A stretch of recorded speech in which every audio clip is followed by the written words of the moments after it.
As it is your boy Genesis. It is currently 3:12 p.m. And of course, today's date is the 22nd of January 2025. 22 days into the new year. How are you doing? Have your year been a fantastic one so far? For me, God has been great. I'm just grateful to God, thankful that I have a beautiful family, and also that the legend, the OG, the 45th, now the 47th, is back in the White House, and he's going all in, ladies and gentlemen. Trump is going all in. He just signed up the $500 billion AI Stargate investment yesterday. It was it was just so beautiful to see. You know, a lot of people say, "Well, AI. Well, I don't know about AI," but the fact is, AI is moving fast. It's either the United States leads or some other country leads. So you don't want to be left behind. And I respect what Donald Trump did and said yesterday. Also, we're going to watch his press interview from yesterday. And then we're going to check everything going on in the United States as of today. Okay. A lot is going on. Elon Musk has a lot to say concerning the deal. Okay. Elon Musk has a lot to say concerning the deal. I don't know why, but he does have a lot to say. And it is like, okay, Elon, what do we have here? Okay, Elon, what do we have here? We're going to go check that out. But firstly, let's listen to the OG. Have them, and we'll take a few questions if you want. About some of the executive orders, you would agree that it's never acceptable to assault a police officer, Sure. right? So then if I can, among those you pardoned, DJ Rodriguez, he drove a stun gun into the neck of a DC police officer who was abducted by the mob that day. He later confessed on video to the FBI and pleaded guilty for his crimes. Why does he deserve a pardon? Well, I don't know. Was it a pardon? Because we're looking at commutes and we're This was looking a at pardon, pardons. Okay, well, we'll take a look at everything. But I can say this: murderers today are not even charged. You have murderers that aren't charged all over. You take a look at what's gone on in Philadelphia, take a look at what's gone on in LA, where people murder people and they don't get charged. These people have already served years in prison, and they've served them viciously. It's a disgusting prison. It's been horrible. It's inhumane. It's been a terrible, terrible thing. I also say this: you go to Portland, where they wrapped police officers, shot police officers, nothing happened to anybody. You go to Seattle, where they took over a big chunk of the city and people died. Portland, a lot of people died. Wait a minute. And you go also take a look at Minneapolis, because I was there and I watched it. And if I didn't bring in the National Guard, that city wouldn't even exist today. People were killed and nobody went to jail. So these people have already served a long period of time, and I made a decision to give a pardon. Joe Biden gave a pardon yesterday to a lot of criminals. These are criminals that he gave a pardon to. And you should be asking that question. Why did he give a pardon to all of these people that committed crimes? Why did he give a pardon to the J6 Unselect Committee when they burned and destroyed all documents which showed that they did what was wrong, not me? Wait a minute. Why did they give a pardon to all of his relatives, his brother who made millions of dollars, to all these different people? He gave pardons. That's the question you should be answering. All right, go ahead. Yeah, please. If I can just, can I Tell just us a follow little up bit really, about your Steve, can I just meeting. follow up with that really fast? No. I just want to ask Go you, ahead. you said Tell you us, will. tell us okay. about your meeting with Speaker Johnson, Senator Thune. Did you reach any conclusion on this one big spending Pretty much. I think bill? we have a good situation now. It's been in some ways made simpler by Los Angeles because they're going to need a lot of money. And generally speaking, I think you'll find that a lot of Democrats are going to be asking for help. So I think maybe that makes it more one-sided. I think we're going to do very well. Look, we're going to take care of Los Angeles. I'm going there. I'm going to North Carolina, which has been abandoned by the Democrats. And I'm going to North Carolina, very Abandoned. importantly, first. I'll be there on Friday. And then I'm going from there to Los Angeles. And then I'm going to Nevada and I'm really going to Nevada to thank them for the vote because we won Nevada overwhelmingly, and that's usually a Democrat vote. And I just want to go there to thank the people of Nevada for the big vote. So we'll be making that. Yeah, please. The leaders of the Proud Boys and the Oath Keepers were freed following their pardons yesterday. At the time back in 2021, you urged them to stand back and stand by. Is there now a place for them in the political conversation? Well, we have to see they've been given a pardon. I thought their sentences were ridiculous and excessive. One of the guys took down a flag that was an anti-American flag, and he was given years in jail. I don't know the exact number, but he was given many years in jail. I thought it was very excessive.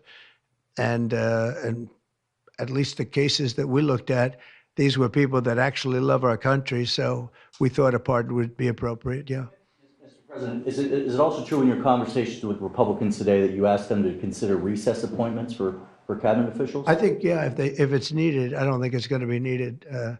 Marco, as you know, got passed overwhelmingly with 99-0, which is pretty amazing. Marco's going to do a great job, Secretary of State, but he just got, I guess he was the first one and just got approved. That's some vote, 99-0, and the nothing was a vote that he would have gotten if we wanted to do it. But you know whose vote that was? Who's doing a great job right now as vice president. Did you also talk about some sort of a trade or a deal involving wildfire relief in extension for a debt? Well, what I really want to have done, I was talking about this with the guys back in the Oval Office. Los Angeles has massive amounts of water available to it. All they have to do is turn the valve, and that's the valve coming back from and down from the Pacific Northwest, where millions of gallons of water a week and a day, even in many cases, pours into California, goes all through California down to Los Angeles, and they turned it off. It's off now. The valve goes, it turns toward the Pacific Ocean, and all that water goes pouring into the Pacific Ocean. If they did what I told them to do, they wouldn't do it because politically they didn't think it was good. I think it's great politically. I think they're dead politically. What they've done, they've destroyed the city. What they've done to that city is unbelievable. The sprinklers, their sprinklers in there like these right here that you see, none of them had any water in them. They didn't have any water. The fire hydrants, 40% of them had no water. The brush was just dry. Everything was dry. The sprinklers on the lawn weren't allowed to even be used. So, you know, everything was dry, and it was an inferno. They created an inferno. So we're demanding that they turn the valve back toward Los Angeles right now. It's not even believable that they haven't done it. Just so you know, they have a valve, and it turns like, think of a sink, but multiply it times many thousands of times the size of it. It's massive. And you turn it back toward Los Angeles. Why aren't they doing it? They either have a death wish, they're stupid, or there's something else going on that we don't understand. But we want the water that they're throwing away to be used for California. And that includes the farmers of California. You know, when you drive up north, you see all of the land. I couldn't believe it. I was with Devin Nunes when he was a congressman and some other congressmen from the area, and we're driving up and we're on the highway, and I keep looking at these farms, and the land is bone dry, and then you'd see an acre, about an acre or 2 acres, with the most beautiful green plants growing in it, the most beautiful you've ever. It's rich stuff, and you look at the soil, and it's so rich. That soil is almost the equivalent to like Iowa soil. It's phenomenal. It's got no water. But the reason it has no water, I said, do you have a drought? No. I said, what do you mean you don't have a drought? Look at the thing. It's dry as a bone. The reason you have like an acre is because they say you can farm 1 acre, but no more, because they didn't want to waste water. But they throw the water into the Pacific Ocean. These people are crazy. So we're going to be issuing an executive order demanding that they immediately let that water come down through California. Farmers, even people living in Beverly Hills. Now, those people have been a lot of them are wiped out. Believe it or not, you know, they were having restrictions, Larry, you know about this. they wanted to restrict you to 38 gallons of water a day. That sounds like a lot, but it's not. When you're a rich person and you like to take a shower, 38 gallons doesn't last very long. And they have all this water, and it's really good water.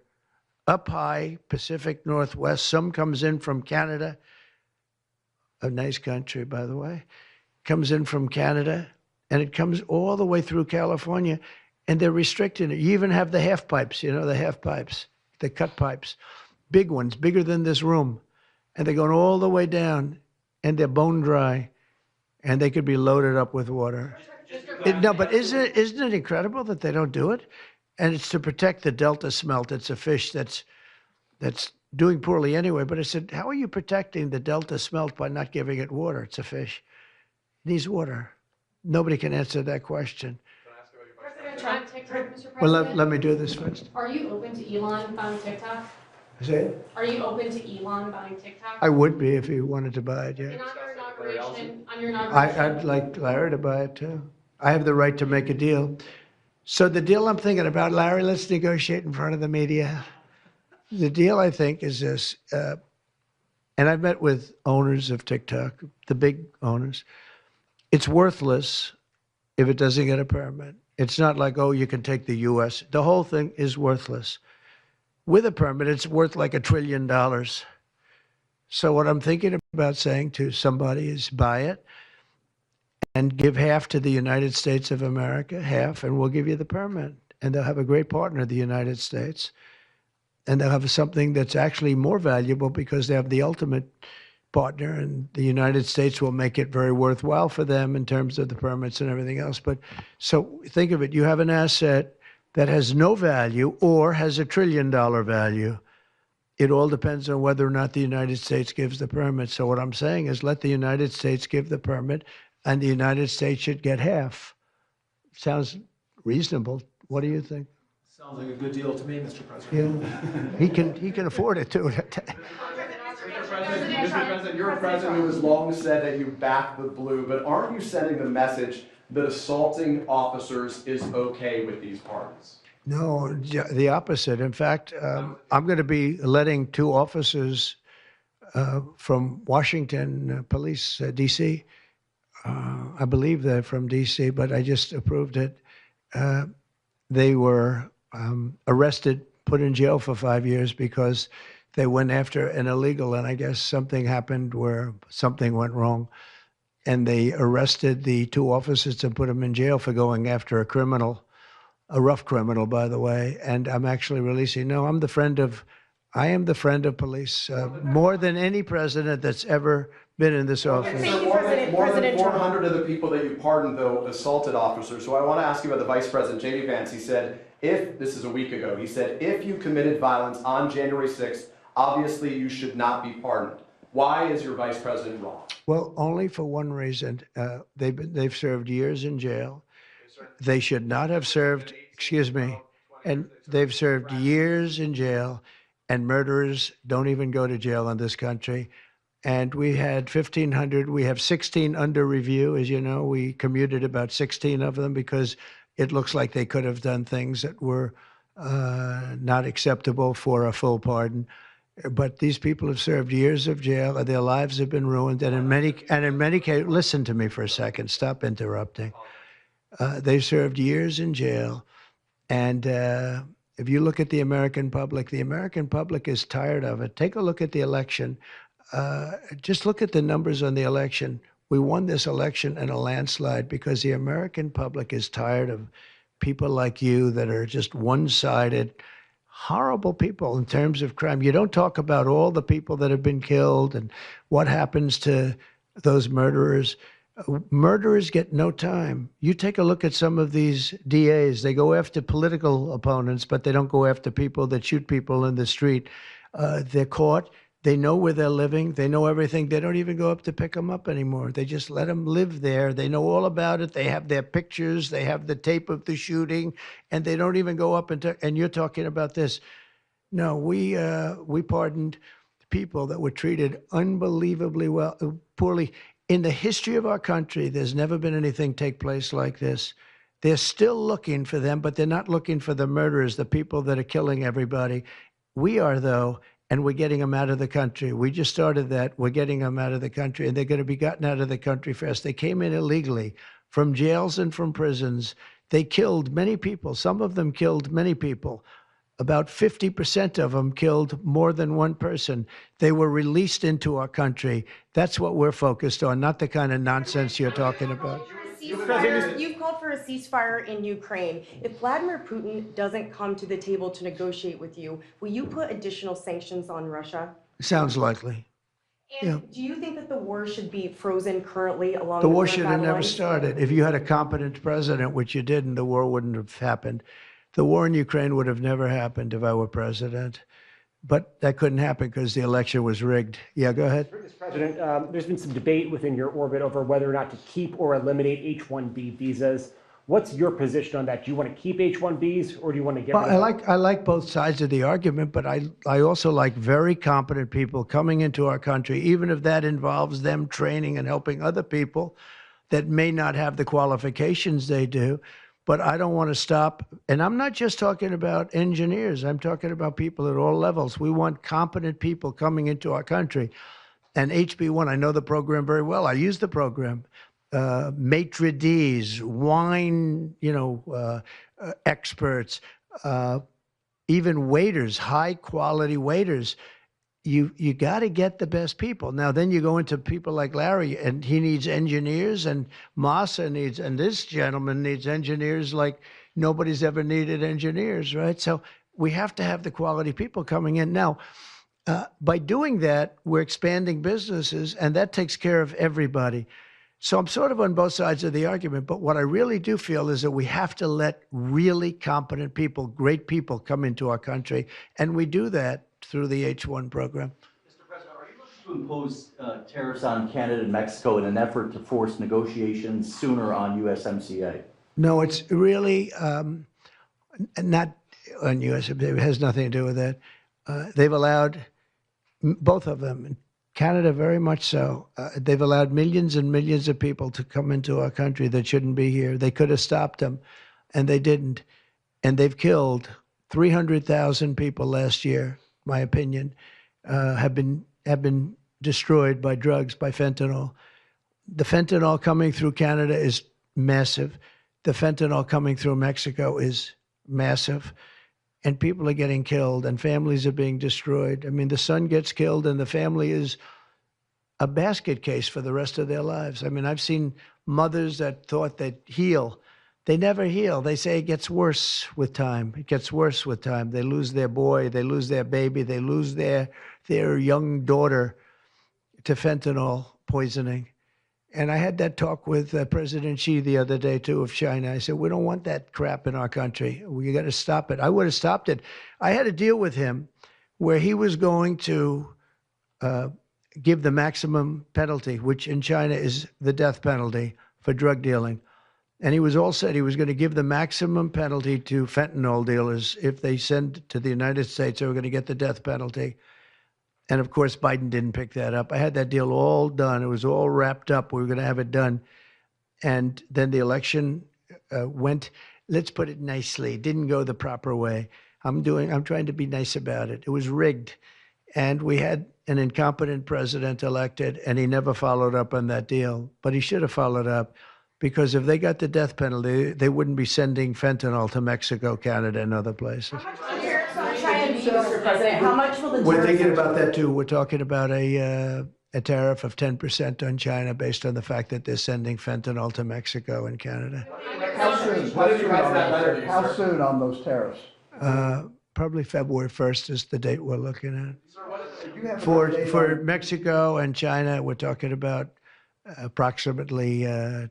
Update on the Gaza ceasefire, and are you planning to travel to the Middle East soon? We're thinking about going to the Middle East, not yet. We have a thing called the hostages are coming back going on right now, and they are coming back. Some of them have been very damaged. You look at the young lady with her hand practically blown off. You know how that happened, right? Did you know how that happened? When you find out, you're not going to be too happy because it was terrible. But the The hostages are starting to come back. If I weren't here, they wouldn't be back ever. They would have never come back. They would have all died.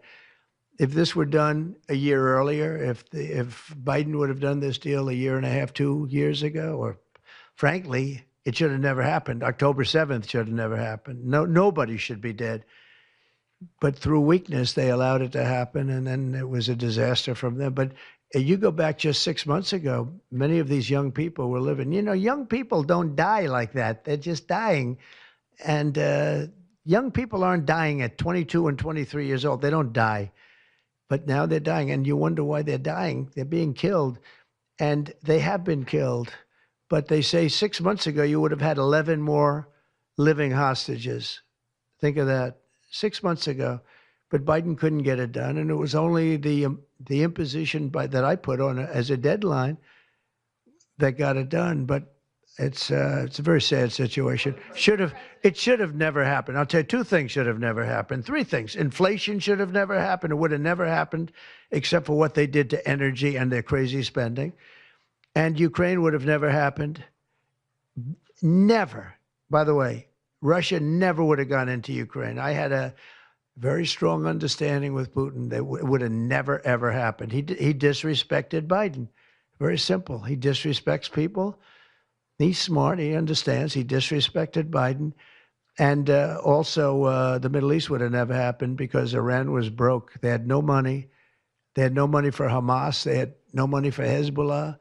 It would have never happened. October 7th would have never happened. But it did happen. So this is the cards I've been given. And we're getting the hostages back. That would have never happened under Biden. They would have never come back. They were just dying not that slowly. They were dying or being killed. But that was what was happening. So are you going to keep sending weapons to Ukraine, or are you going to turn off the tap soon? Well, we're looking at that. We're talking to Zelensky. We're going to be talking with President Putin very soon. And we'll see how it all happens. We're going to look at it very soon. One thing I do feel, the European Union should be paying a lot more than they're paying because under Biden, I mean, we're in there for $200 billion more. Now, it affects them more than it affects us. We have an ocean in between, right? Little thing called an ocean. The European Union should equalize. We're in there for $200 billion more than the European Union. I mean, what are we, stupid? I guess the answer is yes, because they must think so. But the European Union takes advantage of us tremendously on trade. And they now take advantage of, and always have. If I didn't get involved years ago, my first term, one of the first things I noticed was that they're not paying enough. They're not paying. And a lot of those countries weren't even paying, the NATO countries. They weren't paying. Only 7 out of 28 were paying. We were one of them.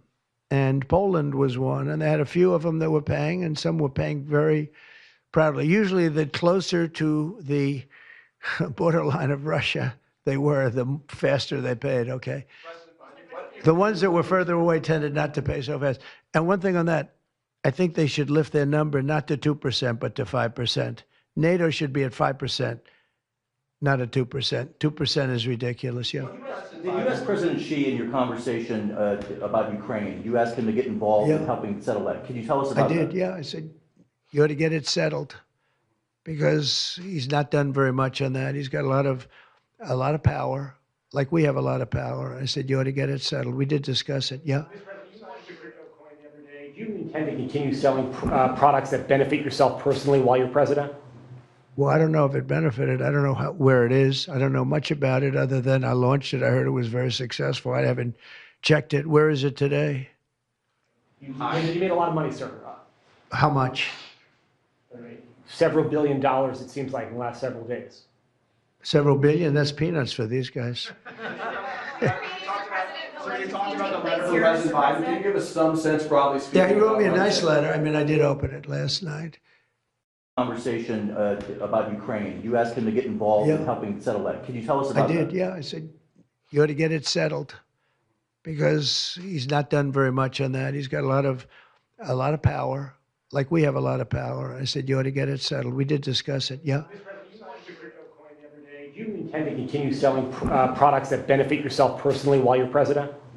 Well, I don't know if it benefited. I don't know where it is. I don't know much about it other than I launched it. I heard it was very successful. I haven't checked it. Where is it today? Now, a lot of people invested thousands of dollars in Trump coin. Some people made a lot of money and some people lost a lot of money. But for the most part, if you didn't like get into it when it was $2, $3, if you got into it when it was like $60, $70, yeah, you probably lost money. You made a lot of money, sir. How much? Several $billion, it seems like, in the last several days. Several billion? That's peanuts for these guys. So you talked about the letter from President Biden. Can you give us some sense, broadly speaking? Yeah, he wrote me a nice letter. I mean, I did open it last night. And I didn't know. Peter said, did you get the letter? I said, wait a minute, let's see the letter. It's sort of a tradition. You put it in the drawer, especially of the beautiful Resolute desk, right? And I opened the drawer, and there it was. It said to number 47. And it was a very nice letter. I mean, I could show it because I think it was a nice letter. Maybe I will. I think just basically it was a little bit of an inspirational type letter, you know, enjoy it, do a good job. Important, very important, how important the job is. But I think it was a nice letter. I think I should let people see it because it was a positive for him in writing it. I appreciated the letter. Mr. President, were security concerns at all a factor when deciding to move your inauguration indoors? No, not at all. No, not at all. It was just cold. Look, if we would have, you know, I just went out to the helicopter, right, we said goodbye. That's a tradition. As long as before it used to be a stagecoach, and then helicopters came along. But that's been a tradition. You go out and you do that. And we stood there for 10 minutes, and I'll tell you what, people would not have been able to get through that day. That was cold. It was sort of interesting. Don't let the sun fool you. Tell me something. Sunny days can get very cold, can't they? Because that was so freezing yesterday. You couldn't have gotten through it. It would have been. And the answer is no, it wasn't security. With that being said, I thought the Capitol, the Rotunda, was beautiful. 72 degrees, unbelievable sound. You know, it's like being in an opera house. I could see people wanting to do it there rather than outside. Why did you remove John Bolton's security clearance, sir? Because I think that was enough time. It's we take a job. You take a job. You want to do a job. We're not going to have security on people for the rest of their lives. Why should we? I thought he was a very dumb person, but I used him well because every time people saw me come into a meeting with John Bolton standing behind me, they thought that he'd attack them because he was a warmonger. He's the one that got us involved, along with Cheney and a couple of others, convinced Bush, which was a terrible decision, to blow up the Middle East. You know, we blew up the Middle East and we left. We got nothing out of it except a lot of death. We killed a lot of people. And John Bolton was, one of those guys, a stupid guy. But no, you can't have that for life. You shouldn't expect it for life. Is that meeting that you mentioned with President Zelensky, will that take place here, and when and where will you meet with I don't know. I mean, look, President Zelensky would like to have peace. He's told me that very strongly. He'd like to have peace, but it takes two to tango. We'll see what happens. When will you meet with President Putin? Anytime they want, I'll meet. I'd like to see that end. Millions of people are being killed, and they're being killed. It's a vicious situation, and they're now largely soldiers. A lot of people have been killed in the cities. They look like demolition sites. Buildings, massive buildings bombed and coming down. The thing with Ukraine is that many more people died than you're reporting. You're not reporting the real numbers, and I'm not blaming you for that. I'm blaming maybe our government for not wanting to release those numbers. Many more people died than what you know about. When those big buildings come down and they say 2 people were injured, no. Many people, thousands of people are being killed. But the real killing now is on the war front. It's a very flat land. And the only thing that stops a bullet is somebody's body. And you have young soldiers. So Russia's lost about 800,000 soldiers now. Ukraine's lost about 600 or 700,000. I think the numbers are low that they're giving out. But they've lost massive numbers of young soldiers. And that war should stop. It's very flat, it's beautiful farmland, and it's flat and really beautiful in a different kind of a way, but they don't have any protection. The only thing that stops a bullet is a body. And those bodies are stopping a lot of bullets, and they're being decimated, both sides.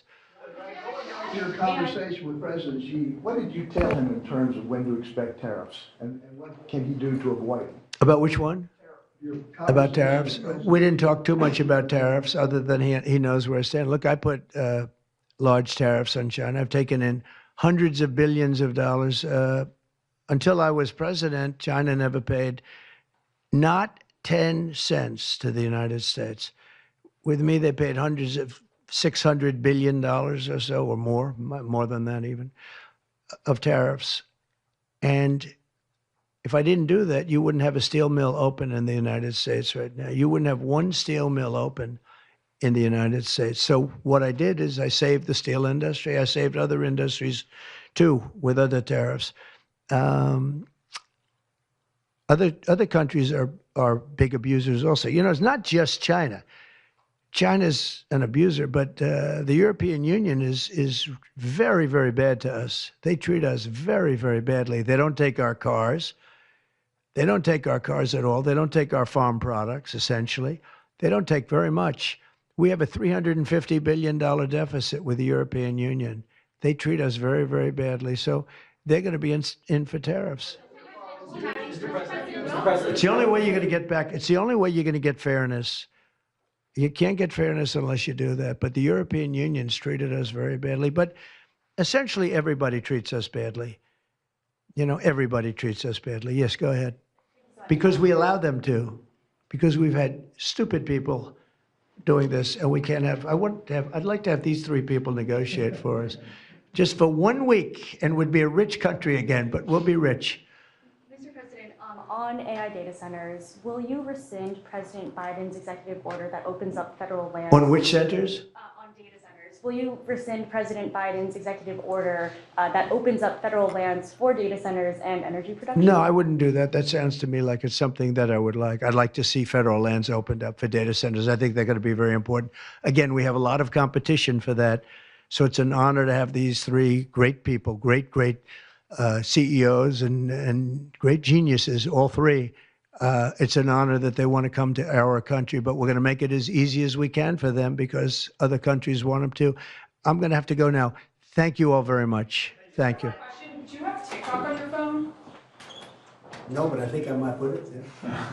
I think I'll get it right now. By the way, again, we won the young vote. I think I won it through TikTok. So I have a warm spot in my heart for TikTok. Okay? Thank you. Thank you very much. Thank you, Mr. President. Thank you for tuning into the live show. You know what time it is. It is your boy Genesis. Yes, y'all. I see mobile app in the building. Welcome. Okay, so as you all know, the priest from yesterday, she had a lot to say, y'all. We're going to run that back real fast, and then we're going to move on. She was doing way too much. I ain't going to cap. Way too much, but we're going to run that back real fast. Tonight, a bishop takes on Trump and pleads with him face-to-face to, quote, have mercy. The Episcopal Bishop of Washington pleading with President Trump to show compassion towards undocumented immigrants and the LGBTQ community today. A dramatic moment coming during her sermon at today's National Prayer Service. I'm going to speak to the bishop in just a moment, but first, so everyone can understand exactly what happened, I want to play for you the moment and show you at the same time on the screen the president's reaction. Let me make one final plea, Mr. President. Millions have put their trust in you. And as you told the nation yesterday, you have felt the providential hand of a loving God. In the name of our God, I ask you to have mercy upon the people in our country who are scared now. All right, Reverend Marianne Edgar Buddy, the bishop at Washington National Cathedral, is now out front. And Bishop, I appreciate your time and your tone there, so serious and genuine. You see him, he's stone-faced, he then looks down, but he's listening to every word you say. As you made that personal plea to him, what were you looking at him in that moment? What kind of response were you perhaps hoping for in that moment? I was looking at the president because I was speaking directly to him.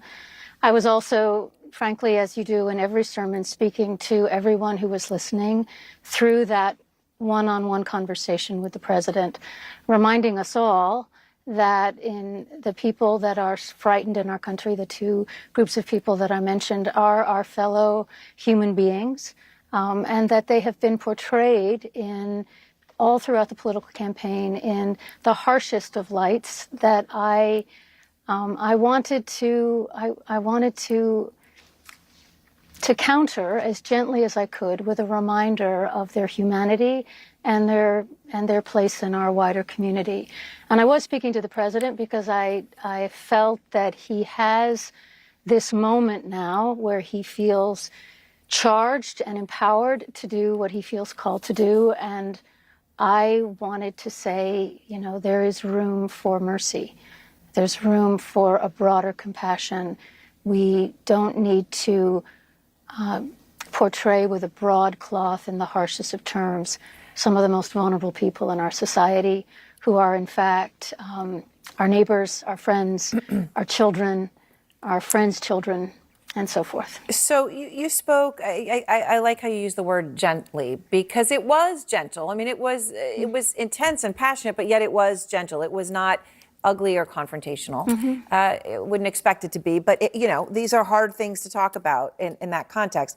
You spoke obviously about undocumented migrants, also the LGBT community, the two communities you're talking about. I wanted to play a little bit more of what you said, and also, again, the president's reaction at that moment. There are gay, lesbian, and transgender children in Democratic, Republican, and independent families. Some who fear for their lives. The vast majority of immigrants are not criminals. They pay taxes and are good neighbors. I ask you to have mercy, Mr. President, on those in our communities whose children fear that their parents will be taken away. What made you decide to say all that today? Well, these are the people that I know. Okay, here we go. IRS agent. People for me. He's These an are IRS actual agent, people yo. that I know. So I wanted to speak on their behalf. I wanted to present a vision of what unity can look like in this country that is transcending of differences and viewpoints and acknowledging our common humanity.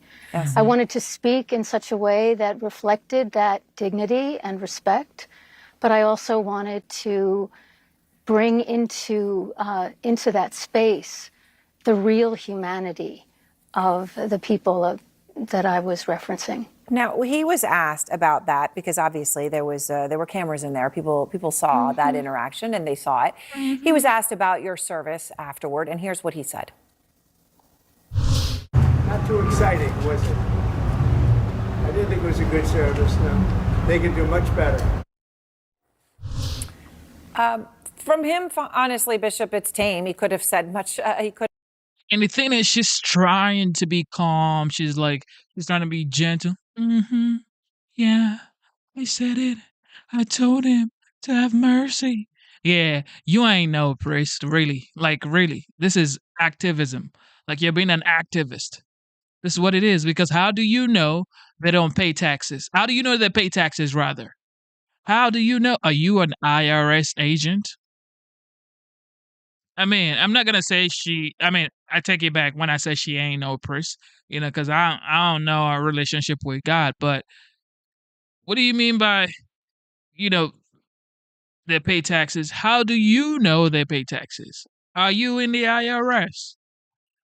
That's being an activist. You're supposed to pray for the president, for the United States, to God. Not telling the president they're gays, they're lesbian, they're illegal immigrant.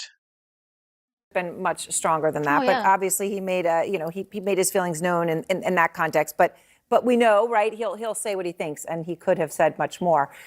What's your response to him in that? Well, I agree with you. It was a very muted response. I wasn't expecting I keep my expectations low whenever I preach, Aaron. I can't always measure impact by body language or even what people say afterwards. And so I have to let all of that go. I speak from what I believe I've been given to say and let it go from there. But it was a respectful response. He didn't like it. He said so. He said we could do better.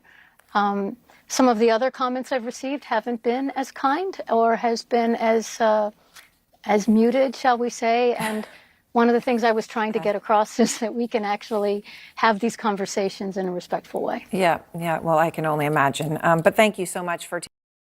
Some people would say they support her. She should talk to the president like that. She should talk to Trump like that. Because come on, what do you mean by you want to deport people? You want to do this, you want to do that?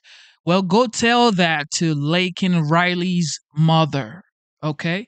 Go tell that to the tens of parents that are grieving their dead children that was murdered, raped, killed by illegal immigrants. Go tell that to these parents. I mean, she's talking all soft and saying, you know what, have mercy, have mercy, have mercy. Of course, Ellen DeGeneres is going to tell you to have mercy. What do you expect from Ellen? Ellen is going to tell you to have mercy because Ellen ain't no Laken Riley's parent.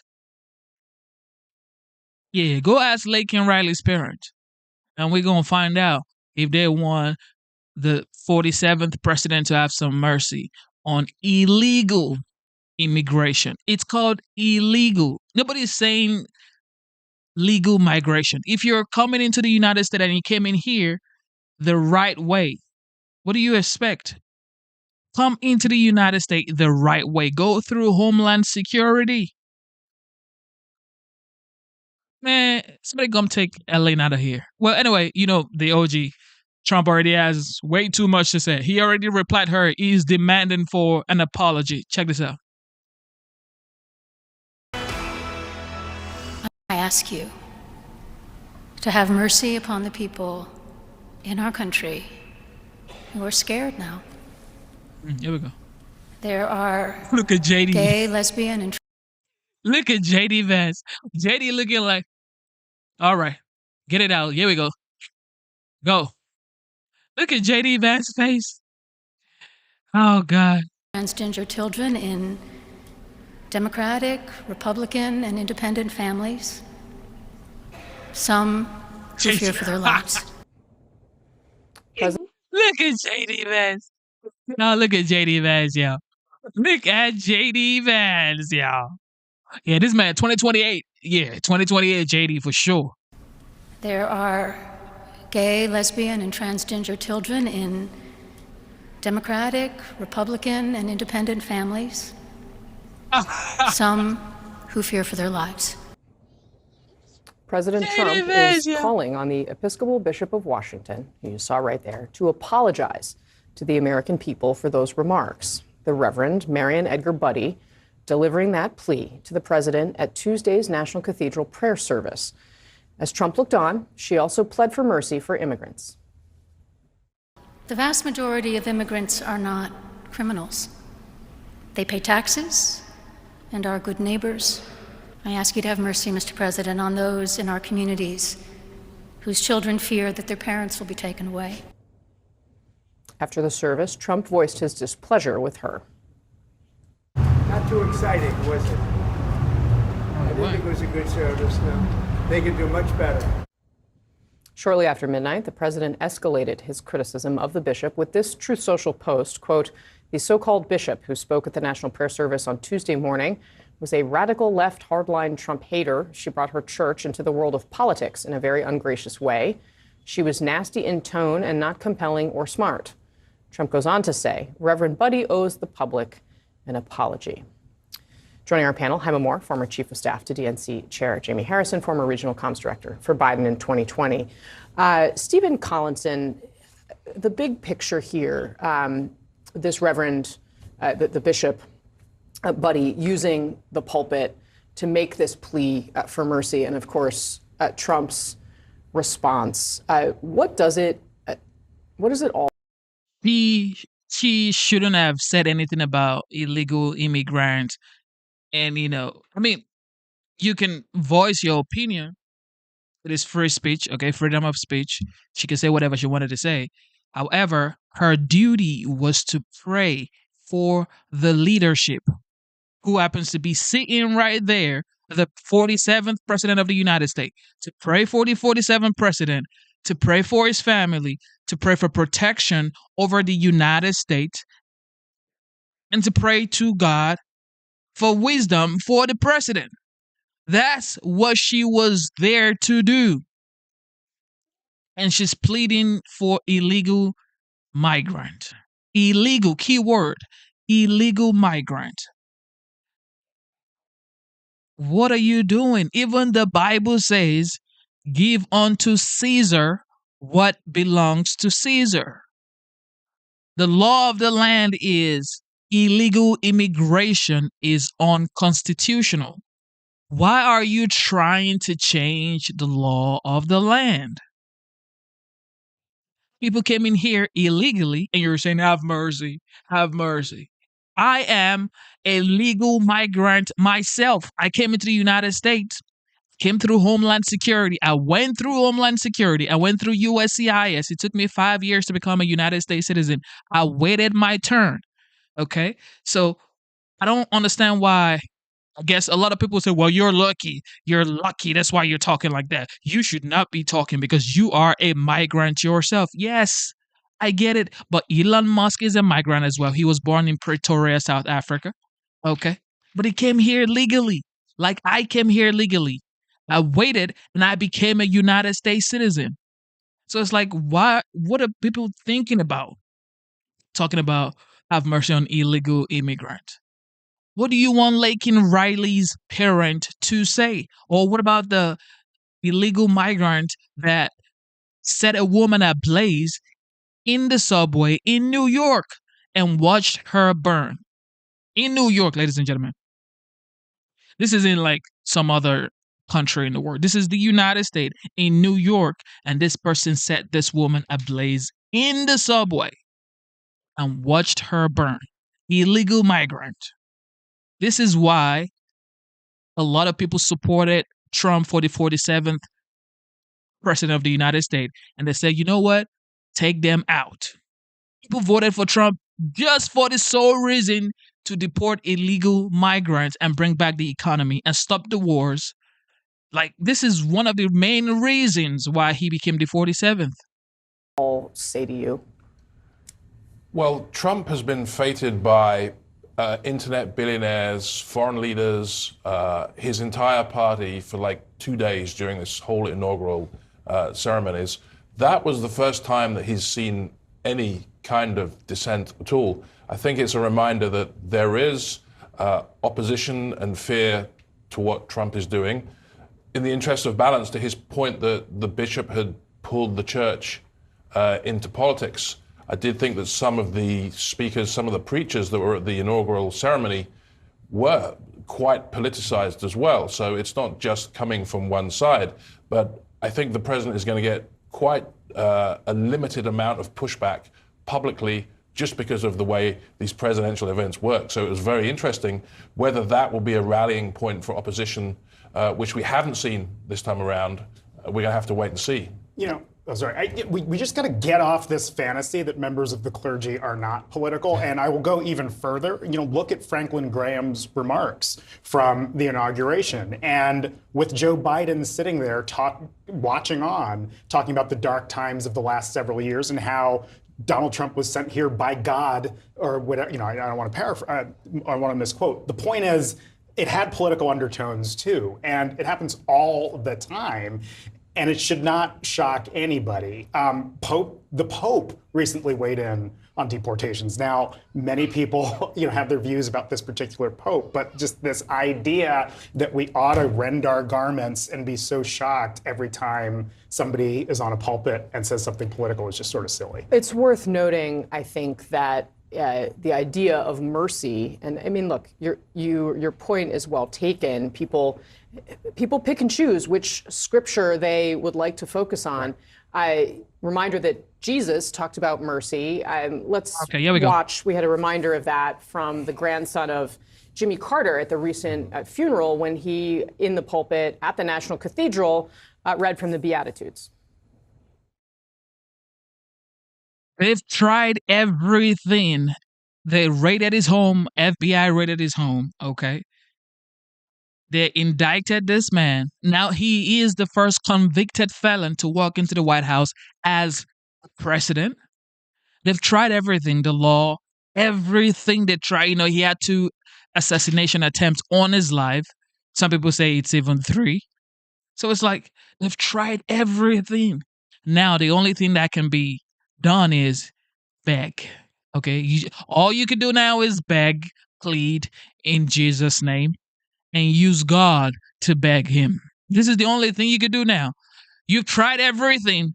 It's not working. It hasn't worked. It will never work. Now you know this ain't gonna work. The only way is to beg and plead.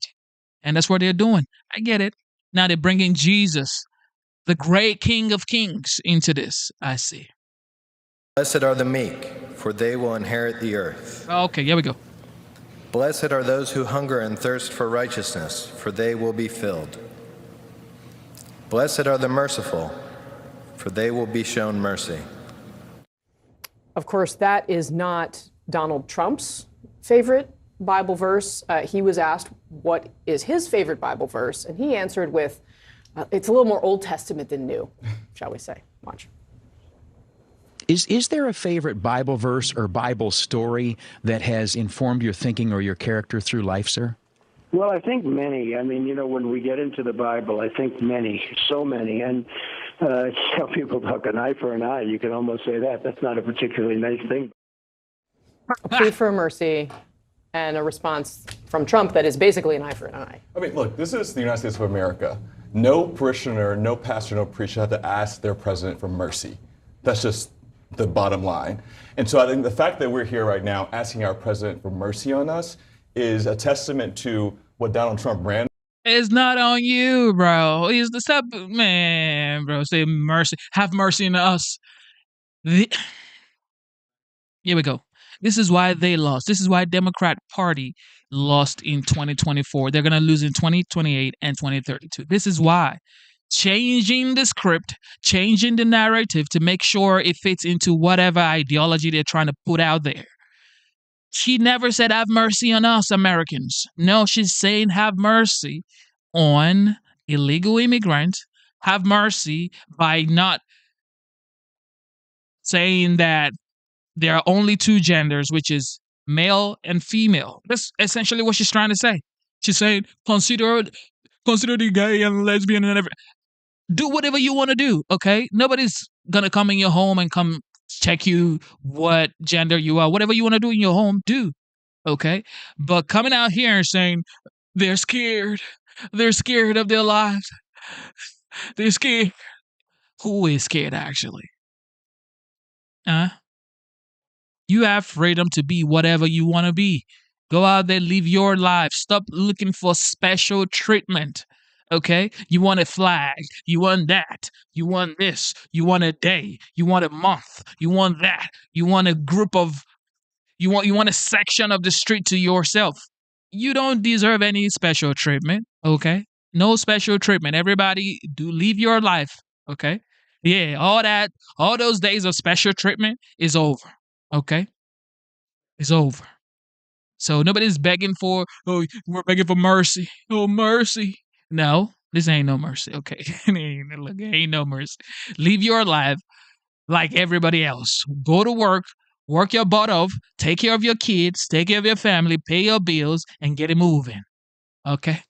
And what we think he will govern as president. And so that's just very sad. Kristen, there is this idea, I mean, this reality that Donald Trump, any president of the United States should be the president for all Americans. Yeah. Are we leaving that behind? I don't think that we're leaving that behind. I don't think a conflict between a president and a religious figure is actually all that new. President Obama famously clashed with bishops over a number of different issues. And I just am trying to always think of what would happen if the shoe was on the other foot. If you had a Democratic president in the audience and a Catholic bishop had gotten up and made a plea for the unborn, would we be having the same kind of conversation? The reason why we're having a different conversation is because of the midnight tweets. And that is where I think things get a little bit, this isn't just about a president, running into conflict with a religious leader who has found pieces of scripture that may differ or they believe differ with the president's agenda. Is Donald Trump going to pick every single fight? We've got a long 4 years ahead of us. Donald Trump may well pick every single fight. I see you smiling, Elliot. He very well may. But this is the picking of every single fight. Is it going to be the kind of thing that will exhaust Americans and take the focus away from the popular things in his agenda that he would like to do? I think to your point, Nancy Pelosi has been called a lot of things by some other Catholics, including a baby killer. Nancy Pelosi has never handled those remarks like Donald Trump did. So I think the difference is people feel like they have to ask Donald Trump for mercy. Nancy Pelosi and other people, other members of the Democratic Party, do not treat people like that when they disagree with them, including clergy. Elliot? They're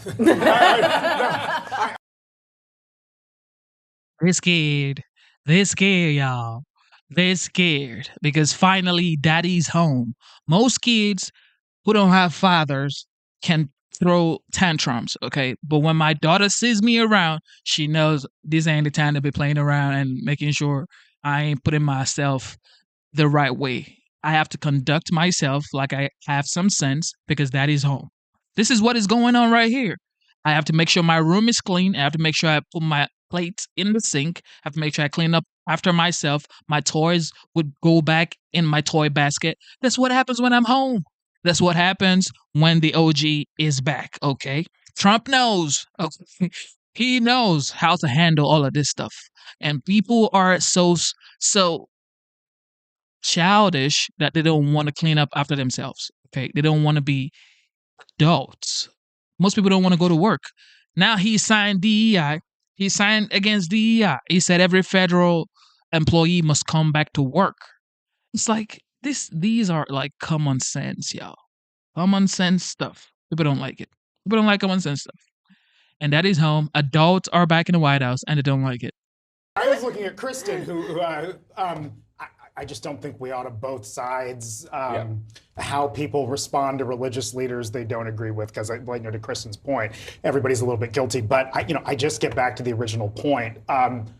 Members of the clergy have been saying spicy things from the pulpit for millennia. Martin Luther King, there were political undertones to his comments as well. I think it's a fair point that is Donald Trump going to spend these 4 years when he ought to be fixing the economy, picking fights with Episcopal bishop? And again, it's an Episcopal bishop. If there's anybody who's going to go off from the pulpit, you ought not be surprised. Sorry, this is a I don't know Catholic that go talking. off is like the right. Right, I know. Like Sorry. Episcopalians typically don't go off. Okay. I would not say that that anger was the eminent emotion there. Through, as an Episcopalian, through myself. clenched waspy reserve from the pulpit. Socially aware.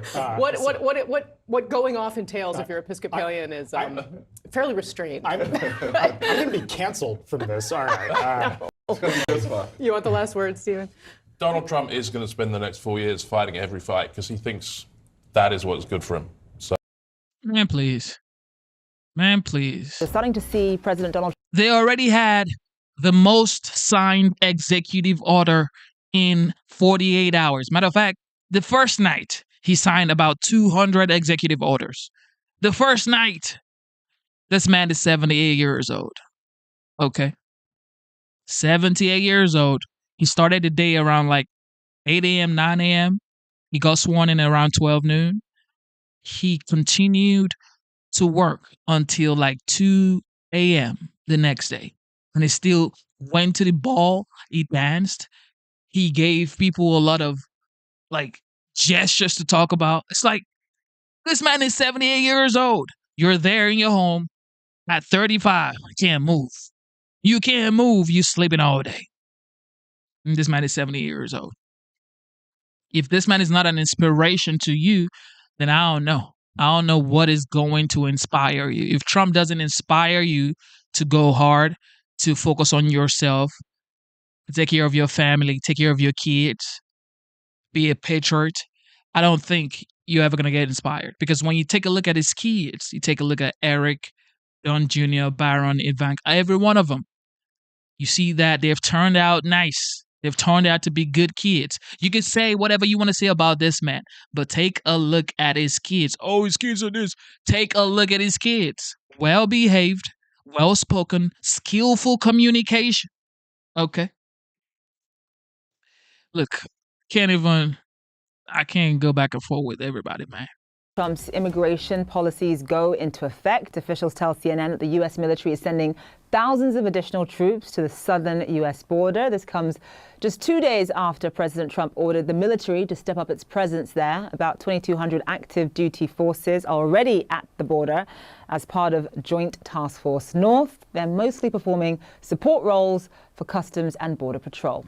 Officials say the new arrivals will be doing much of the same, as they're not authorized to perform any sort of law enforcement role. Let's bring in Natasha Bertrand, who's at the Pentagon for us. So Natasha, what more do we know at this point? Yeah, Zane, so we know at this point that the U.S. military is ordering thousands of additional active duty troops to the border to augment Customs and Border Patrol activities and mission operations down there.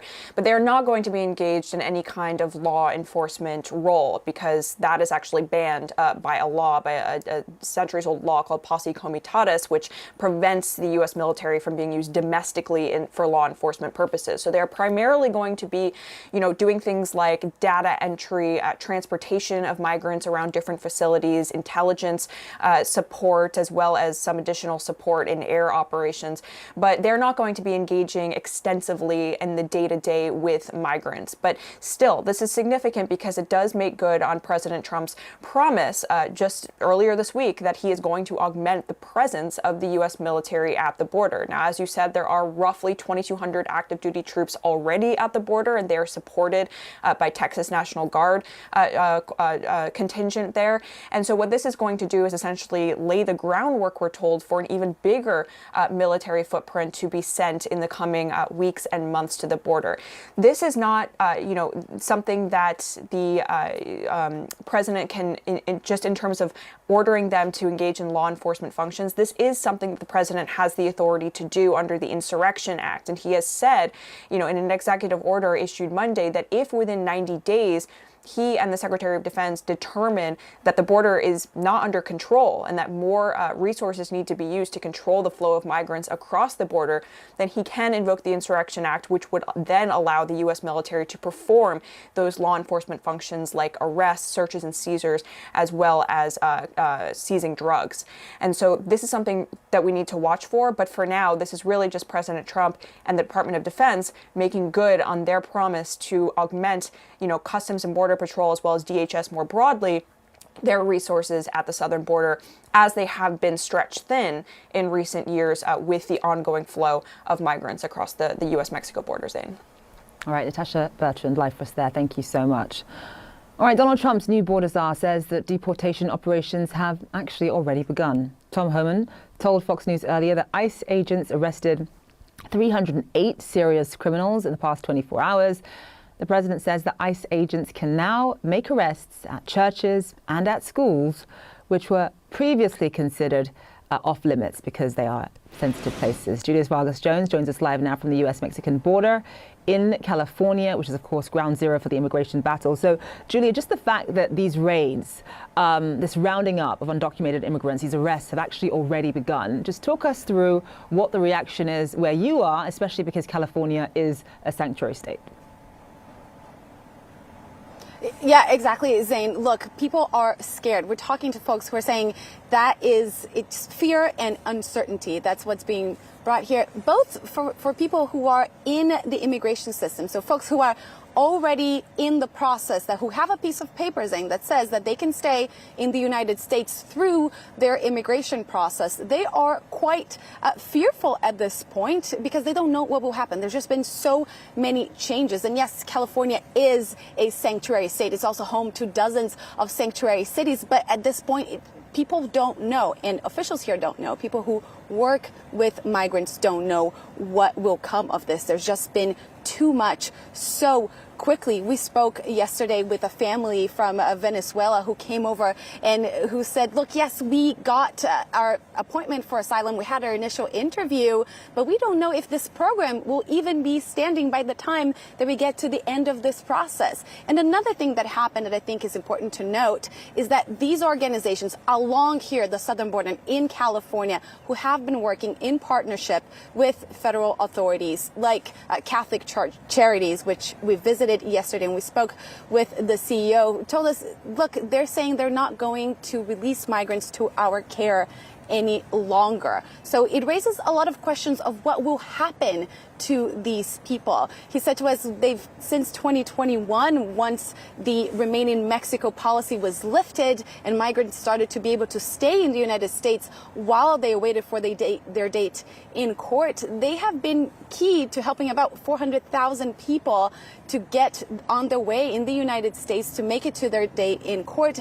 And now where will they go? Will they be held in detention centers here in the United States? Will they be dropped off in these cities across the U.S. border to be on their own, or will they be told to stay in Mexico? All of this just adding to the uncertainty, Zane, that we're feeling here at the U.S.-Mexico border. President Donald Trump's promise of mass deportations in the U.S. is causing panic and anxiety among immigrant communities. His administration issuing new directives, including one that allows immigration authorities to arrest people near and inside places previously considered off limits, and that includes schools and churches. CNN's Ed Lavandera visited one Texas city that's now preparing for raids. Good morning, Cactus Elementary! Every school day at Cactus Elementary starts like this. Moments of patriotism and reflection with a high-energy dose of inspiration from Principal T.J. Funderburg. You do that every morning? Yes, sir. When I looked out on the student body this morning, I mean, it's quite something to think that we're in the Texas Panhandle, and that's what your student body looks like. It's always very eye-opening to people that come here. We've got 13, 14 different languages, all these different cultures represented. And yeah, we're up here in the heart of the Texas Panhandle. Everybody think it'd be farm and ranching country and kids in cowboy hats, and we've got just about a little bit of everything. The population in Cactus, Texas is about 3,000 people, but the diversity is staggering. There's an African restaurant, safari restaurant and halal meat. There's an Asian grocery store. There's a Mexican butcher shop. There's a Guatemalan grocery. There's also an Islamic center. What draws so many immigrants and migrants here to a community like this is the work, and it is brutal, back-breaking work. There is a meat processing plant that runs 24 hours a day. There are dairy farms that run nonstop. These are the kinds of jobs that the United States economy and food supply rely on every day. It's also the kind of work that only immigrants, by and large, are willing to do. There are Okay, so what is the solution? What are they trying to say? It's okay. Open the borders and let them come in. Because why make all these types of videos? Oh, they're a Mexican restaurant, they're an African restaurant, they're Indian restaurant, there's this and that. So what? So what? No, just let me know. So what? So what? There's a meat plant right here. They open 24/7. So what?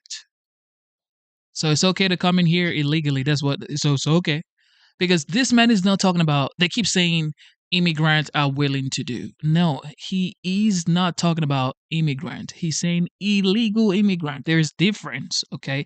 Illegal and legal. I mean, how hard can this be? Illegal and legal. It's easy. There's difference, right? If you are an illegal immigrant and if you are a legal immigrant. How hard can that be? Yes, baby. Towns like Cactus, Texas, all over the country. And with President Donald Trump promising to carry out mass deportations, a sense of fear and uncertainty looms over these streets. What are you hearing specifically from people? they're scared. They don't know if they're gonna be able to stay here. You know, a lot of them have been here for decades. They've built their lives here. Their kids are here. You know, everyone they know is here. Elizabeth Oliveros grew up in Cactus, the daughter of immigrants who became citizens and earned their living working in the city's meat processing plant. She went away to college, became a lawyer, and moved back to Cactus to work as an immigration attorney. And if there were to be mass deportations here in this city, what would happen to it? It'd be quite empty. I think there's a lot of people here that don't have status, that keep a lot of the businesses, the smaller businesses around here running. So if immigrants leave, I don't know where they're gonna find workers as hardworking as some of the immigrants. As we walked the streets of Cactus, it was clear that most residents, regardless of their immigration status, didn't want to speak with us on camera, and especially didn't want to talk about President Trump's deportation dreams. You know, I don't like politics. I don't like. The fear among many in this town and other agricultural communities across the country is that vital food production would be paralyzed and communities torn apart. The meat processing plant here says it only hires people authorized to work. Under different management in 2006, the plant was raided by immigration authorities. About 300 people suspected of identity theft or being in the country illegally were detained. I'll just tell y'all something, right? I've been in the United States for going on 8 years now. Going on 8, 9 years, I guess. Here you go, baby. No, it's for you. That's for me? You can put the candy in there. Okay. Just in the top one. Top one? Yeah. Okay. It's right here. And you put the candy inside. When it comes down, you can get the candy. Okay. So I've been in the United States for 8, 9 years, right? It took me 5 years to become a United States citizen. I understood that I am in the United States, a land of opportunity, okay? And I realized that the only way is to become a citizen legally, all right? I did my due diligence. I studied, I went through USCIS. It took me 5 years, and I became a United States citizen. Most people would tell you they've been in the United States for 20 years, 25 years, 30 years, and they have no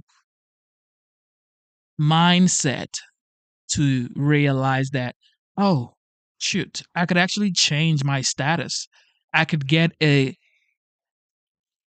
immigration lawyer, or I could go through USCIS, like uscis.com, and go check how to change my status. How can I make that happen today? Can I start doing that today? How long would that journey take me? What have you been doing for 25 years? 25 years. You see people saying, I've been here for 25 years and they want to deport me. You should actually be deported because you've been here for 25 years and you didn't figure out how to be a United States citizen for 25 years, dog. What is going on with you? 25 years you ain't figured out how to become a United States citizen, and now you're crying and you think Trump is the problem? Trump is not the problem. Exactly, baby. He's not the problem. Even my 5-year-old daughter knows. She knows. Many of them deported. Elizabeth Oliveros remembers the day clearly. I was in elementary school, and I remember they had to keep us because they didn't know how many of us, our parents were gone. And a lot of my friends, their parents were gone. They got deported. 9. The children at Cactus Elementary are mostly oblivious to the political storms brewing outside these school walls. Principal TJ Funderburg is bracing for whatever comes next. It's just the unknown that scares me to death. He says as many as half the kids in the school could have undocumented family members. These are the kinds of places where the reality of mass deportations could play out. To the people who are going to be making these decisions about deportations, whether it's mass deportations, just broad or targeted, what's your message to them? Just, I mean, come talk to me. come meet these kids. Think You know, I know there has to be rules, there has to be checks, there has to be balances, but it can't just be paper. This community of people that have come together, that are here now from all these different countries, all these different places, we can do amazing things. It is what it is, man. It is what it is.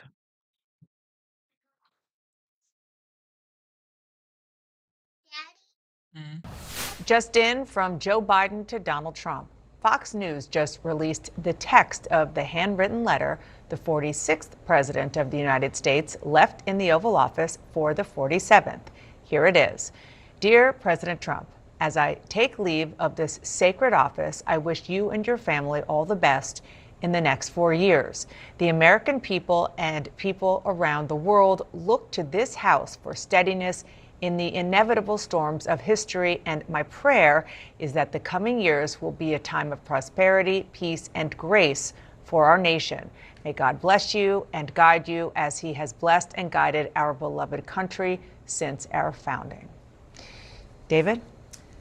Well, we knew we were going to get the content of this letter soon because Monday night in the Oval Office, he found the envelope in the desk, held it up, and it was addressed to 47. And he said, I want to read it first, but I'll then maybe share it with you. Listen, this is classic Joe Biden. This is a Joe Biden who was writing this letter not for Donald Trump, but for history, and doing, as he did with the inauguration festivities, a commitment to tradition and the institution. That is what this letter is all throughout. He's not working out grievances here. We all know how he feels about Donald Trump. He hasn't been shy about that.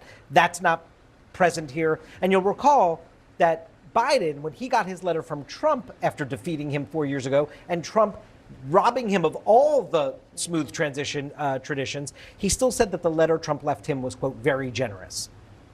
Elena? Yeah, I mean, Donald Trump described the letter as inspirational. Look, I totally agree with you, David. I think this letter is more about, part of Biden's legacy, the last thing that he's leaving the White House with. Not necessarily surprising, but again, I mean, I don't have much more to add than David. I think that it's very clear what Joe Biden feels about Donald Trump, but I wasn't expecting that to be seen in this letter. And I think it's in the face of people close to Biden who wanted maybe to see him receive Trump more negatively or kind of give back what Trump gave him in 2021. And this is very clearly that Joe Biden was not going to do that. He wanted to leave Washington, at least in some ways, better than what he found it, and leave the traditional classic Joe Biden that I am an institutionalist and that I think about the nation and what is good for the nation more than I think for himself. I think maybe if he did a little bit more of that during the campaign, things would have been different, but certainly that's how he wanted to leave. Absolutely. It's about the presidency and not the current holder of the presidency. But there is a little bit of a, please listen to me in here. A reminder that the American people and the people around the world look to this House for steadiness in the inevitable storms of history. Yeah, and my prayer is you get that. So yes, but done in a very classy, dignified, straightforward, not personal way. To David's point, both in public and in private, we know what Joe Biden thinks about Donald Trump. And in public and private, we know what Donald Trump thinks about Joe Biden. This is a way, this is his last act as president. It's also his first act as a former president. I think one of the interesting questions is, we've seen in the first 2 days of the Trump presidency a very active president. We didn't see that for 4 years of Joe Biden. Part of that was his decline. Part of that was his personal style. What will he be like? Part of it was COVID. Part of it was COVID. What will he be like as a former president? Tradition is, look at George W. Bush, you bite your tongue when you want to say, even about a president in your own, allegedly in your own party, when it comes to George Bush and Donald Trump. Joe Biden has said he's not going to go away.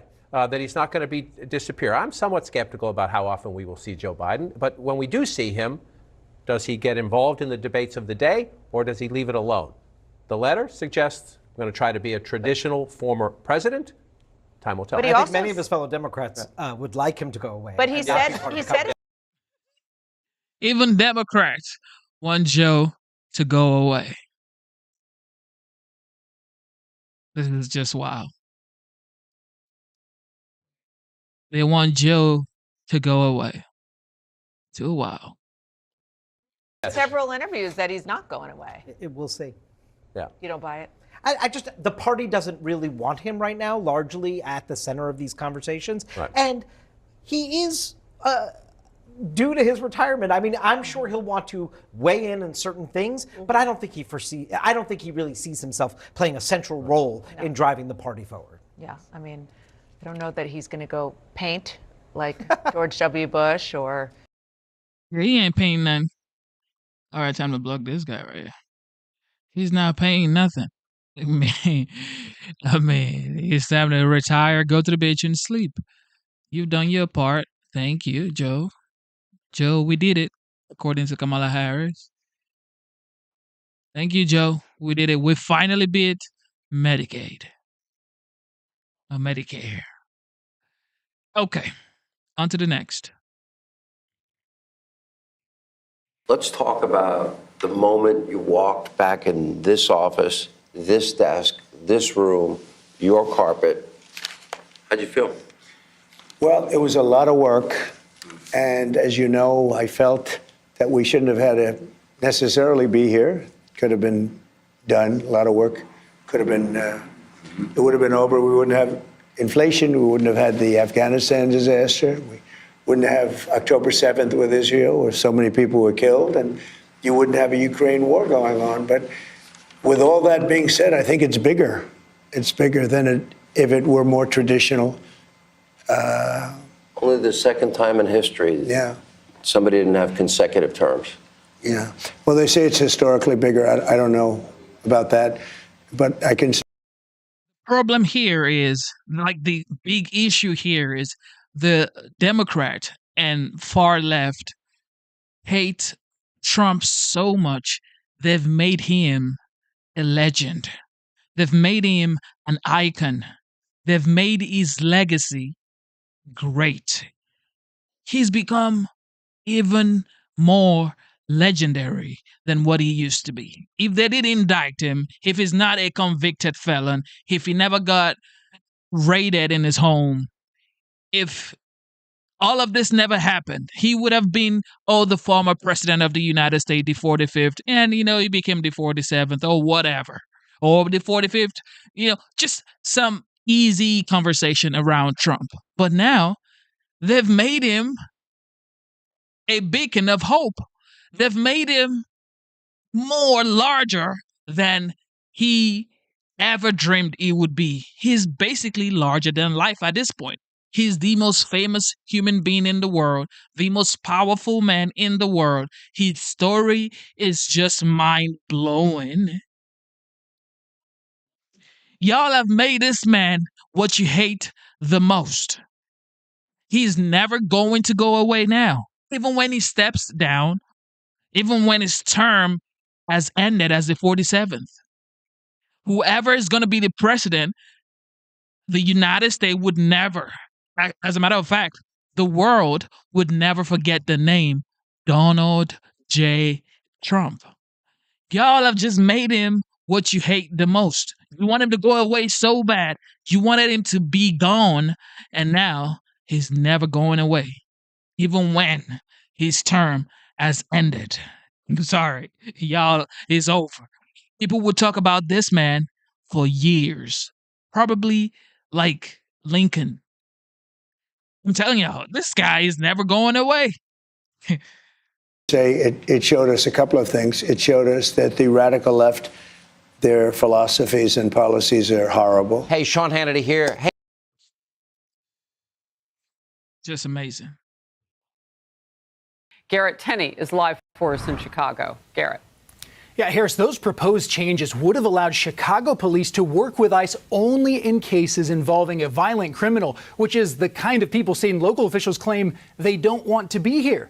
Instead, progressives on the city council have spent the past week preparing to fight this expected ICE operation by canvassing Latino neighborhoods to pass out these flyers, telling folks to not open their doors and to remain silent if ICE agents show up looking for any convicted criminals. Talking to people, the fear is palpable. The fear is vocalized by our residents. People in the streets are saying that they're scared that ICE agents will show up at their doorsteps, at their workplaces, at their places of worship or places of going to school. They're scared of that. That is a problem. Governor J.B. Pritzker could push for changes in the state sanctuary policies to allow Illinois police to cooperate in some limited way. But he hasn't given any indication that that is something he is even considering, despite repeatedly saying criminal illegal migrants should be arrested and removed. If there are violent criminals who have been convicted of violent crimes, who are undocumented, they are supposed to be deported. That is the law of the United States and has been for quite a long time. I don't want them in my state. I don't want them in the country. If you're going to commit crimes and you're undocumented, you don't deserve to stay in this country. The sad irony here is that by not helping to remove those folks, Democrats here say that the folks they are trying to protect, those law-abiding individuals who are here illegally, by not cooperating with ICE, more of those very individuals are inevitably going to get picked up by ICE while agents are trying to track down those who are the most dangerous. One example, Harris, during an ICE operation in Chicago back in 2018, agents arrested 156 migrants. Of those, only 74 had criminal convictions. The other half were folks who just got caught up and were collateral arrest. Tom Home and others are warning we are almost certainly going to see a lot more of that because of these sanctuary policies. Harris? And just so I'm clear, I mean, if they came here illegally, they already committed a crime. They broke our laws of sovereignty. So there's 156. Yes, 74 had committed crimes either in their former countries or in this one. But the balance of that was, from what you're saying, and that's what I want to get straight, they were here illegally anyway. Here illegally, not violent criminals, though. And that's what the administration is focusing on in this initial set of operations. All right. That's helpful. Garrett, thank you. Gianno Caldwell, Fox News political analyst. Gianno, look, I made a fine point of this because it matters. The last administration was trying to legalize coming across our border in many illegal ways. Whether you crawled in, you went around the security checkpoints, they just wanted, okay, well, if you got here, you're safe. That's not how it works. That's not sovereignty. That's an open door. So picking up these people along with the violent criminals, what would you rather not do? Just not pick up anybody? That's what they wanted. Exactly right. Today is different. Exactly Trump's in right. office. 100%. And Governor J.B. Pritzker is speaking out of both sides of his mouth, saying he doesn't want violent criminals there. But yet, people, as you mentioned, they broke the law and they came over here. It's the exact same thing. You committed a crime by entering the United States of America, and it has cost us in blood and treasure. Blood by the 100,000 plus people who've overdosed on a drug. And we've seen that in recent years since Biden has taken office, and treasure with the billions of dollars of resources that are being usurped from the people of Illinois and the people of the city of Chicago, New York, and all across the country. It must come to an end. And thank God this day has come with Donald Trump in office to get the country back on its feet. Well, look, you knew that there'd be pushback. There has been from day one with that immediate lawsuit slew against DOJ, the Department of Government Efficiency. Now there's more legal action. Democratic attorneys general are suing across the country. They're suing President Trump over his birthright citizenship executive order. Here's a map showing the lawsuit spread across 22 states. Constitutional law professor Jonathan Turley says he believes this issue could make it all the way to the U.S. Supreme Court. Watch. The real value of the executive order is not that it has binding legal effect on anything other than federal agencies, but that it could trigger a long-awaited court fight to bring clarity to this issue. It could ultimately go in front of the Supreme Court. Your reaction? Well, I think he has a point there, and I would never challenge the professor. I think he's excellent in his legal commentary. So, yeah, there would be a court fight in the Supreme Court. But the facts of the matter are we should be focusing on Americans first, people who've built a life here, not people who decided they were pregnant and they came across just so they can have a child within the United States and get those particular protections. That's usurping, again, resources from Americans. And it's an issue we've been dealing with for decades. That's why it is imperative that Congress comes up with an immigration plan that's going to take care of all of these issues, because we've been talking about it for decades. Things need to come to a change because we have to protect Americans first. Well, look, you and I were at events in Washington for the inauguration, one in particular where Tim Scott and Thank you for tuning in to the live show. You know what time it is. It is your boy, Janice. Says double tap your screen, subscribe to the channel. This is just, I would say it's easy because it's illegal immigration he's been talking about. Illegal immigration is not even saying anything else. It's saying illegal immigration. But people keep saying this guy's a bad person, this and that. I don't get it. Byron Donalds from Florida, Congressman, and Senator Tim Scott. There is this focus on being able to do those big bipartisan things. Just real quickly, what was your take on lawmakers you talked with?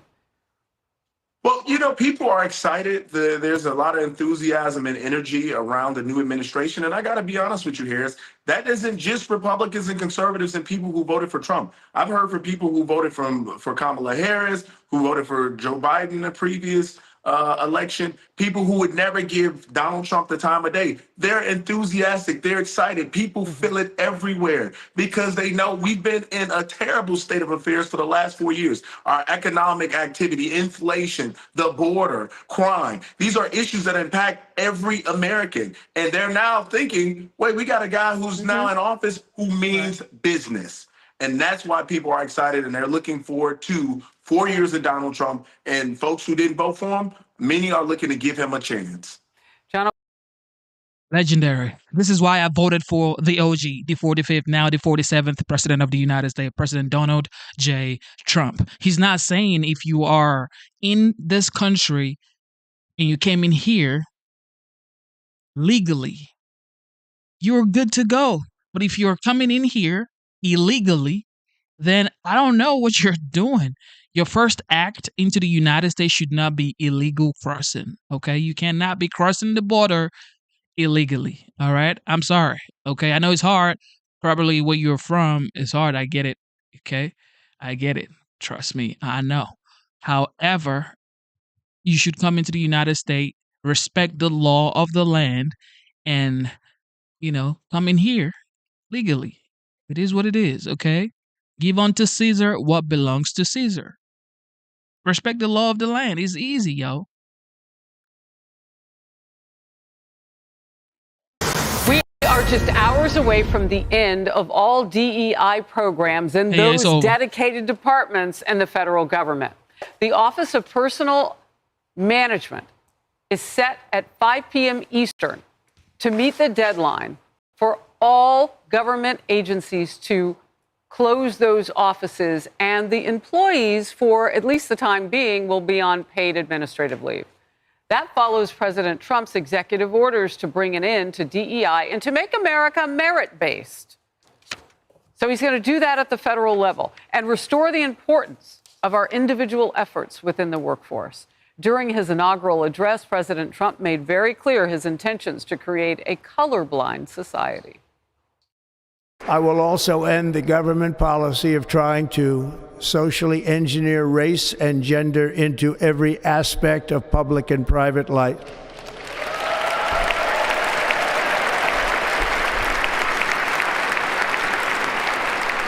We will forge a society that is colorblind and merit-based.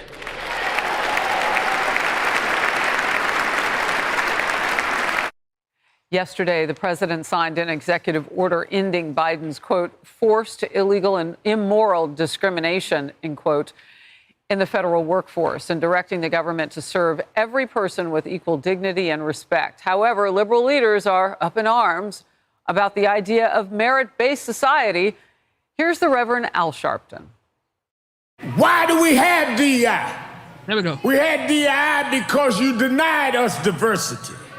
You denied us equity. You denied us inclusion. DEI was a remedy to the racial institutional bigotry.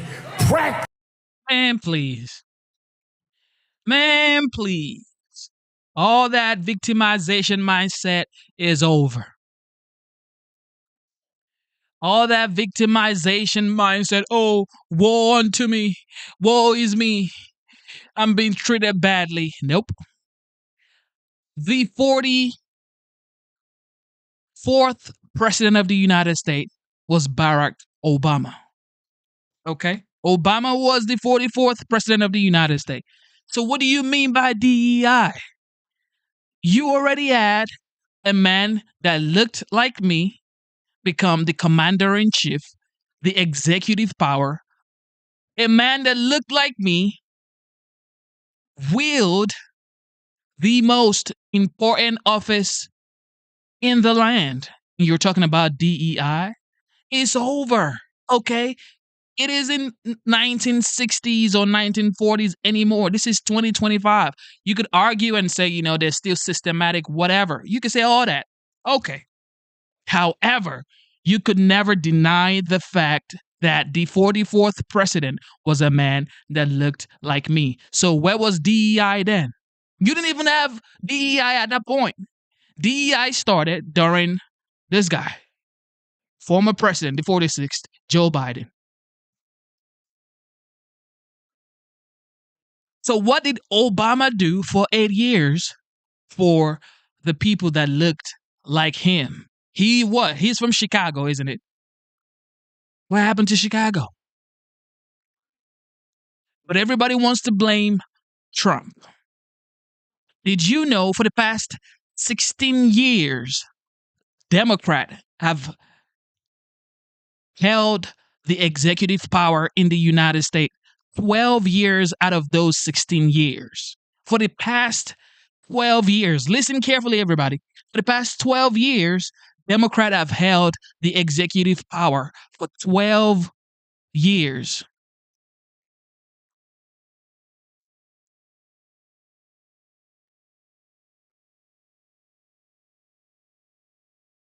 So what are you talking about? Obama held it for 8 years. Trump had it for 4 years. Then Biden had it for 4 years. So for the past 16 years, Democrats have had it for 12 years, and Republicans have only had it for 4.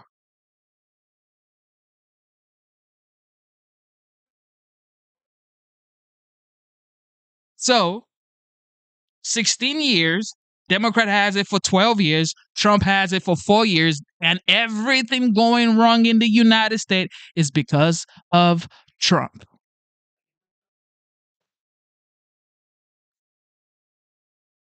Because of Trump. Oh, Trump is the guy. He's a racist. He's a that. He's a this. The reason why I'm not getting ahead in life is because of Trump. So what are we doing?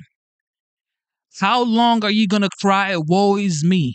How long are you going to be a victim for? Are you going to sit there and be a victim and not fight for your kids, for your family, for the people that believe in you, for your loved ones? Are you going to just sit there and say, we were denied equity, we were denied diversity, we were denied inclusion?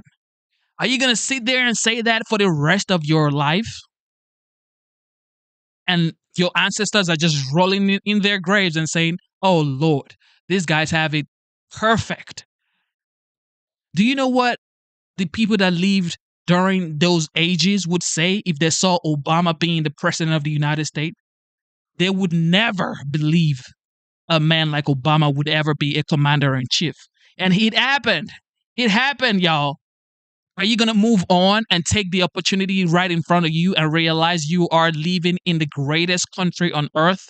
Take the opportunity. It's going to be hard, of course. You think it's just going to be easy?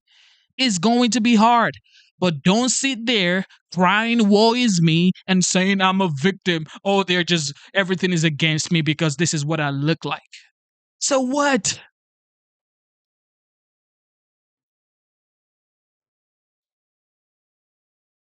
So what?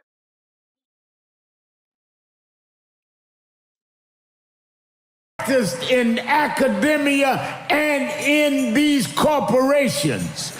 Now you want to put us back in the back of the bus. We gonna do the Dr. King Rosa Parks on you.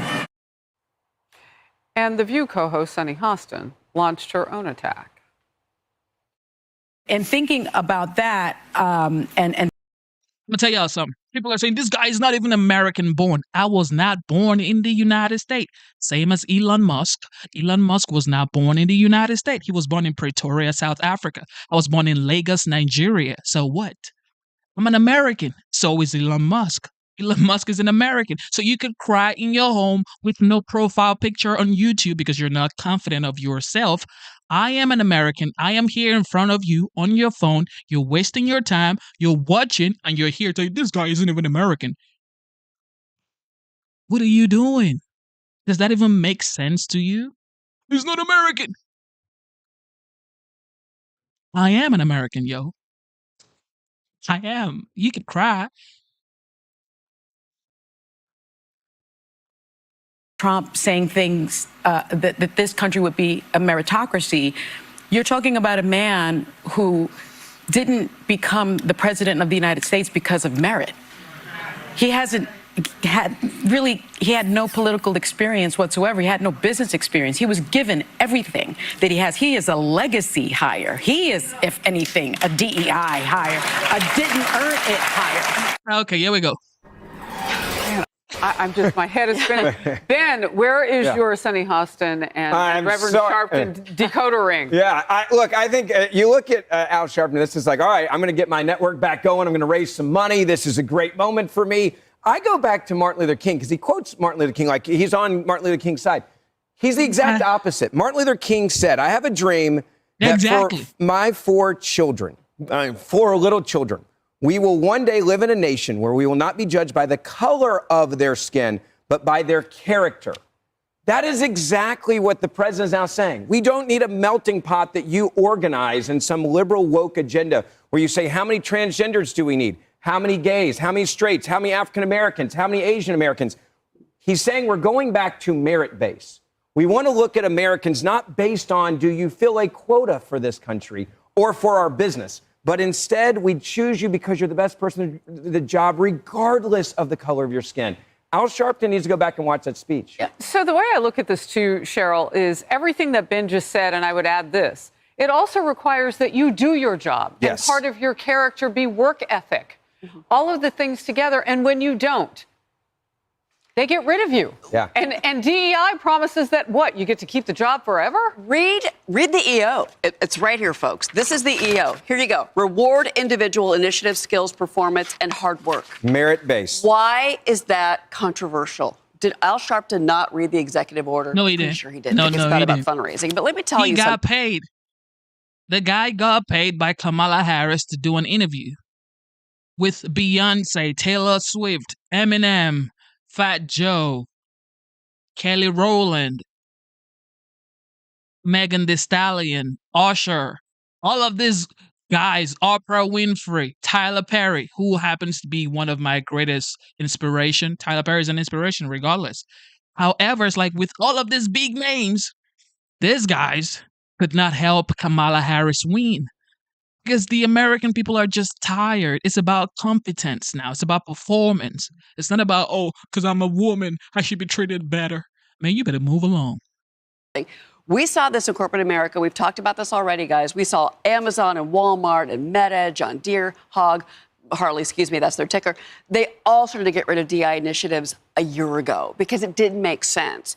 If you look at a report from 2022 when the Biden administration actually put down these policies, and this was about, let me give you the direct quote.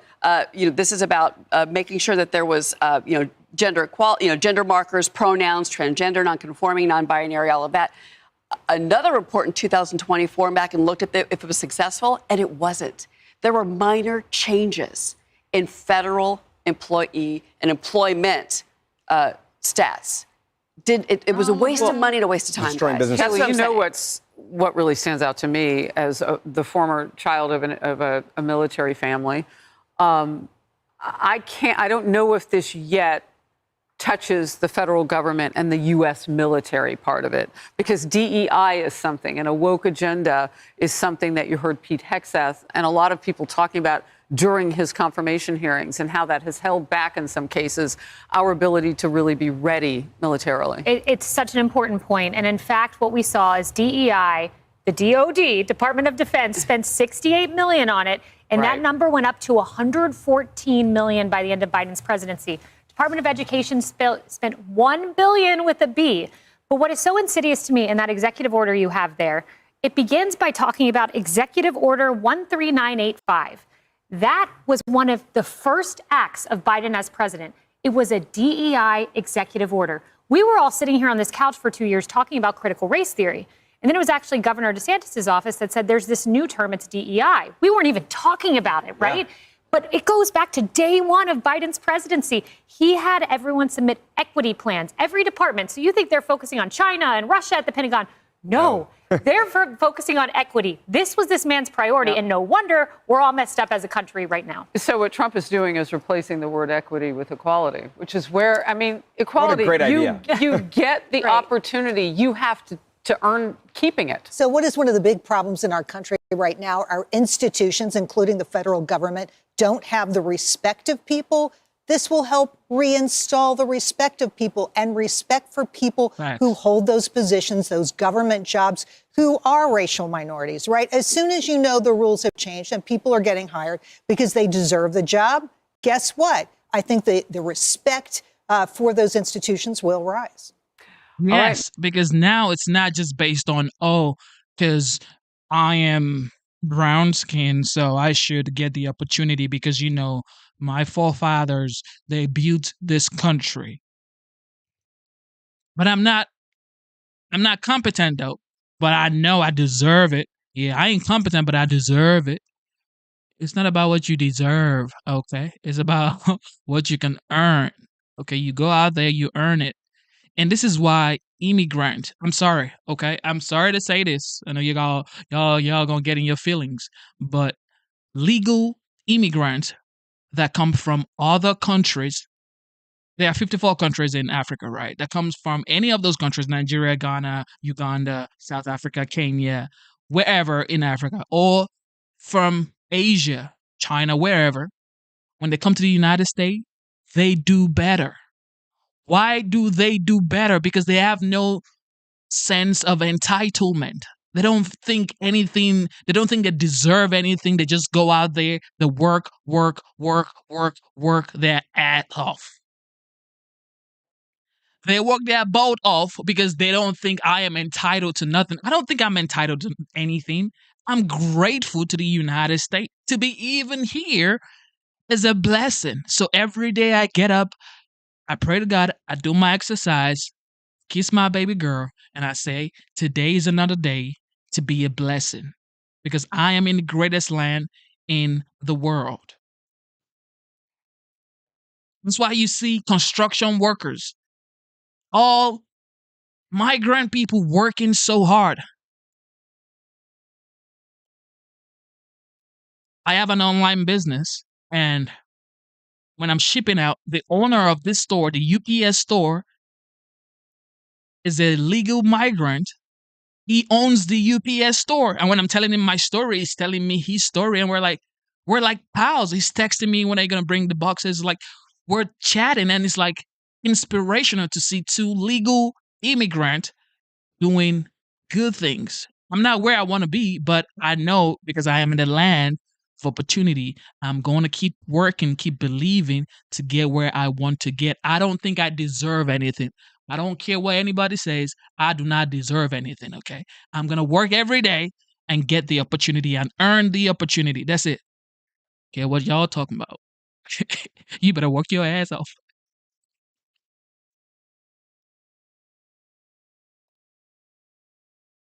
Breaking news this hour, a U.S. official telling Fox News that the Pentagon will be sending 1,500 U.S. active duty troops to the southern border by the end of the month. Now, this will accompany the 2,500 troops already at the border. They were put there in March of 2024 by none other than the Biden administration.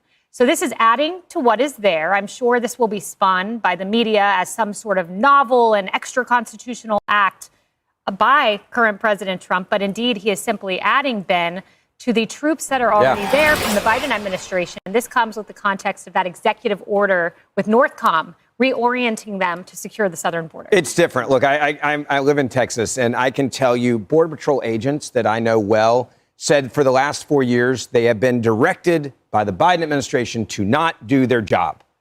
They said, imagine going to work every day and you're told you cannot do the job that you swore an oath to do. They are thrilled because they now said, not only do we actually get to go back and do the job we're supposed to do instead of babysitting and allow for illegal activity to flourish, but we're going to get the resources we need to get it back in order because it's so out of control and there's no order. One of them said to me the other day, they said, you can't imagine just how bad it is at the southern border because what they've done deliberately in the last administration was make it total chaos on purpose so that there's no way to even have order. They said we need more people down there. They're going to need troops, National Guard, and a lot of help just to get it back to where it was when Trump left office. And I think that's a step in the right direction. I think you're going to see also governors jump all in to help with resources as well. You know, Cheryl, one of the interesting things I find about a lot of these EOs as I read through them, I know you mentioned you were reading through one. I know Stephen Miller is behind a lot of these. Stephen Miller, people may not know, but for the last 4 years has run a legal advocacy organization. He understands the law. And when you look at this, they specifically cite in the EO that was signed a national emergency at the border that unleashes all sorts of powers. Designating the cartels as foreign terrorist organizations, FTOs, unleashes all sorts of powers. And ironically, citing the Title 10 authorities used by Biden as they make this move. It is so well thought out. It is, and those legal protections are in place. They also are put in legal protections as far as the sanctuary city goes. That's where we're seeing the fight back now is coming from the sanctuary cities, whether it's New York or it's Denver or, even like Boston, we're going to see some things. But I think at the end of the day, what I found so interesting about the way that this was all phrased is actually it enables, to your point, the military to come in. That has to go through the Pentagon, but that's in place. That's why you need the defense secretary nomination to be confirmed sooner rather than later, because that all has to get processed through the Defense Department. I realize there's an acting defense secretary right now, but we need clarity with that. Back to what's happening here in New York, how soon did you see crying immigrants when the CBP1 app was shut down? How fast did that video get out there? Well, more of that's coming from places. That is coming from the other side. Yeah. They're also It's a campaign. building their legal challenges and campaigning to make sure that this becomes the emotional, look at what Trump is doing. This is the AOC He and Homan Kids are in going Cages after, moment And where Harris, that's crying. we did see 22 states are now suing over the birthright citizenship. Yeah, just to finish up on what you're just saying. Yeah, some of it is political, but some of it is also they were sold a bill of goods on the other side of the border because there's a magnet up here that says if you can come across that border any old kind of way, even if you have to be, and forgive it, but it's true, put yourself in danger to be raped by the drug cartels, you go for it and you get on that. And then there's this promise, this magnet, that this current administration, meaning Biden's at the time, won't do anything but help you. They'll give you debit cards in New York. They'll do everything that you might even get to vote it if you came here as a non-citizen illegally. I mean, the world is your oyster. And now they realize it isn't. So it doesn't take much to get them to the point where they're emotional. That dream is closing. They're going to have to do it the right way. Yeah. You know, Tom Homan cited that they might go after local jurisdictions who refuse to comply with immigration law.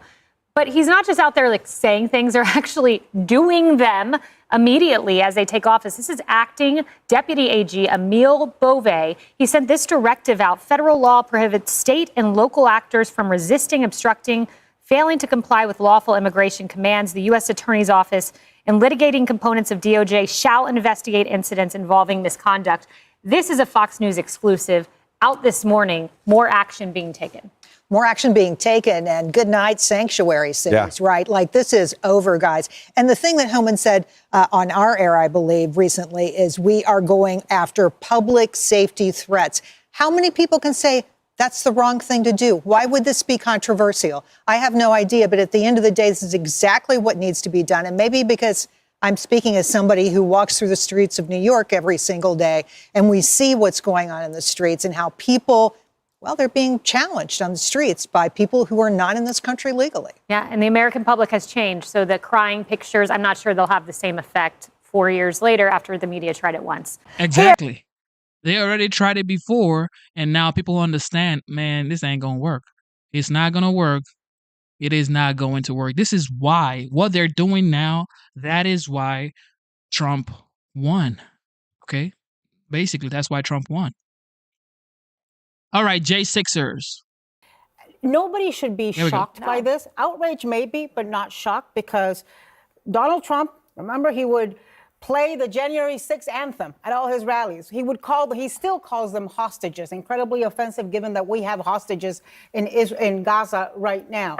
He promised over and over. So I would say to you, look, what J.D. Vance says has zero validity. 4 days ago, Pam Bondi in her confirmation hearing said that these cases would be looked at case by case. What Pam Bondi says has zero validity. There is one person who matters, and I think that the things he promised on that campaign should be taken very seriously. Yeah. And if you voted for him thinking, oh, don't take him seriously.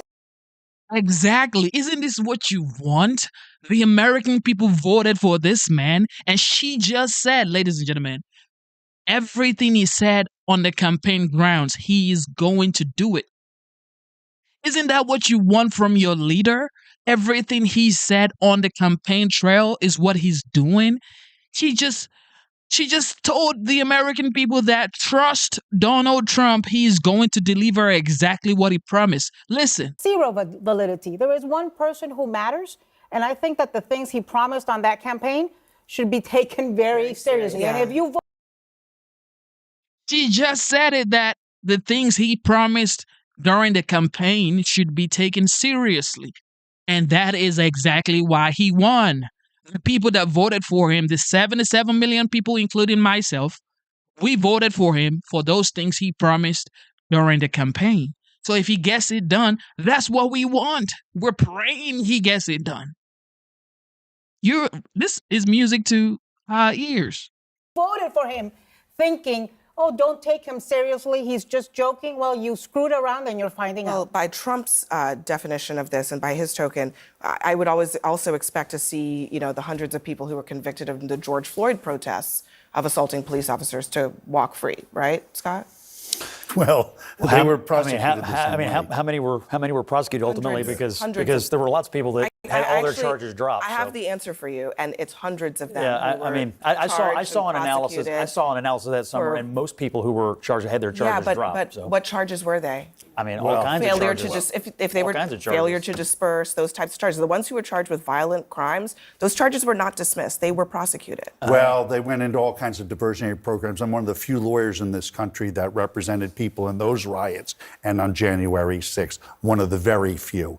And the way that the prosecution was handled between those two groups are starkly different. Don't you think that Starkly there is a different. That's just a fact. substantive difference between what happened on January 6th, what they were trying to do, and why the federal government has a desire and, in fact, a necessity to prevent that from ever happening again? Don't you think there's a substantive difference between those two things? No. One of them was trying to overturn an election.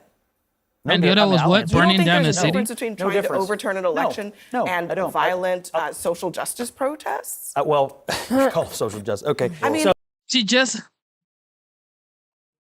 This is why Trump. You can never make this up. This is why Trump won. So she's saying that it's okay to burn down the courthouses, the police station. She's saying violent social protest.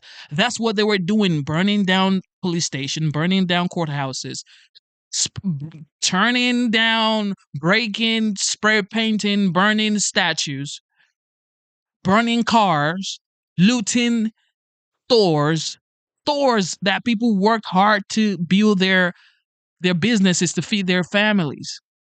She's saying maybe that's okay compared to J6 is different. Okay, that was trying to overturn an election, but this they're trying to. It's just a violent social protest. It's the same thing. So I'll give it to you, Scott. Let's say that they're violent. You don't think there's a difference between trying to obstruct the peaceful transfer of power here's what I think. and violent riots in the street of any kind? The ones in 1968, the ones What were in the 20, objective of those in riots? I think both groups of people were mad about something going on. They wanted to change it. They took matters into their own hands that they should not have done. In both cases, you had people engaging in activities that they should not have engaged in. Now, our culture and our public discourse decided one group of people, social justice is good, and these people were bad. But the reality is they had the same motivation. Here's the I'm thing. mad. They actually They all did the same thing. Wait a second. Yeah. They did not. They had the same Hold on. motivation. They did Sure not they have the did. same They wanted to motivation, change Scott. something they didn't like. First Right? of all, I don't even want to get in this debate because Get it's into done. it. People voted, and as Anna said, FAFO. Okay, go Google it if you don't know what that means, because I can't say it on national television. But this is the You era can. that we are in. Afarana, find out. And there were people in protests. They were not riots. They were protests, and there were people who showed up at the protests and did bad behavior.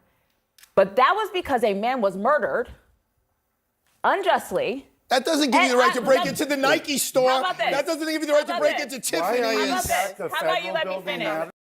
Yeah, exactly. This is the theme. This is why Trump won the election. This is just why Trump. I'm telling you, this right here is why Trump won the election, because they're gonna say, it's different. It's different. In Minneapolis, they were burning down police station. It's different. Okay, it's different. It ain't different. That doesn't give you the right to break into Tiffany's. How about you let me finish? How about you blowing up a police precinct? How about you let me finish? Arthur. Thank Let me you. let her That's what we finish, do at this please. table. A man was killed, and that's why they protested. Now, I don't sit on this network and try and both sides something.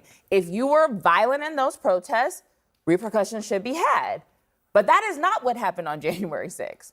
What happened on January 6th is people went and stormed the Capitol because a man pouted and lost an election and couldn't stand up. Nobody died because of that election. People died because of Donald Trump's actions, and because, I don't know if the people you defend, but officers died on that day. No. One guy had a heart attack 5 days later. Okay. No officers died. Hold on. Officer Brian Sicknick, he had multiple strokes. He died by suicide. Officer Jeffrey Smith, Metropolitan Police. Okay, how many cops die by suicide all the time? I'm going to say their names, whether you like it or not. You can He say died by everybody's traumatic name. brain injury, and he died by suicide. Officer Howard Livingood, Capitol Police, died by suicide. Gunther Hashida, Metropolitan Police, died by suicide. Kyle DeFreytag, Metropolitan Police, died by suicide. So I am not going to, if you're going to be campaigning about being for the blue, being about law and order, you know what I really appreciated today? The very few Republicans on the Senate who stood up, people like Tom Tillis, Can people I like play the sound? Because we have it. Let's play that sound. Because they are being consistent to who they were on January 6th and January 7th. That's right. Let's play the sound. To me, I just can't agree. It was surprising to me that it was a blanket pardon. 100% of them pardoned every one of them. They've been in long enough. Most of them hadn't been charged with anything. I do not support the pardons if they were given to people who committed violent crimes, including assaulting police officers. He told us he would pardon the Jan 6 protesters. That was well known when he campaigned for the job. He won the popular vote. He won a mandate, and fully support him in doing that.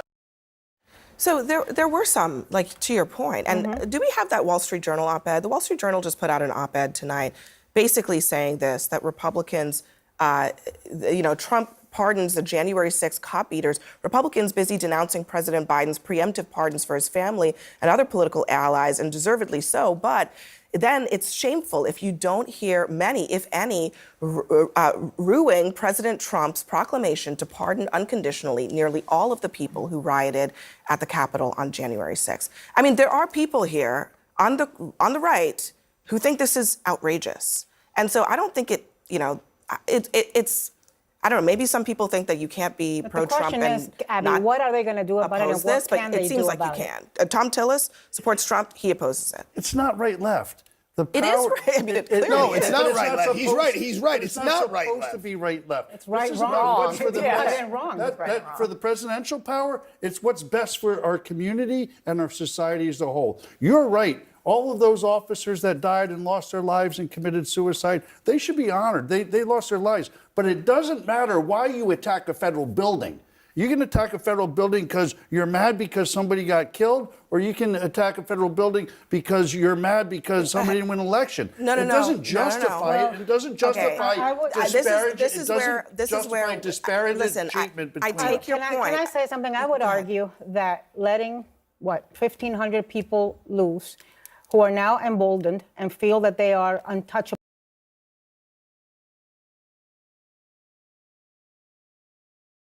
Yeah, this right here is just, I have nothing to say, because it's like you're just dribbling backwards with this, folks. Dribbling backwards. President Trump is offering a full-throated defense of one of his first moves as president, pardoning the convicted January 6th rioters, including those who attacked cops that day. I am the friend of police more than any president that's ever been in this office. More than 400 of the people that you pardoned, though, assaulted officers. So I want to ask you about the Vice President, J.D. Vance. He said, this is a week ago, he said, if you committed violence on January 6th, obviously you should not be pardoned. Why is your Vice President wrong? Well, only for one reason. They've served years in jail.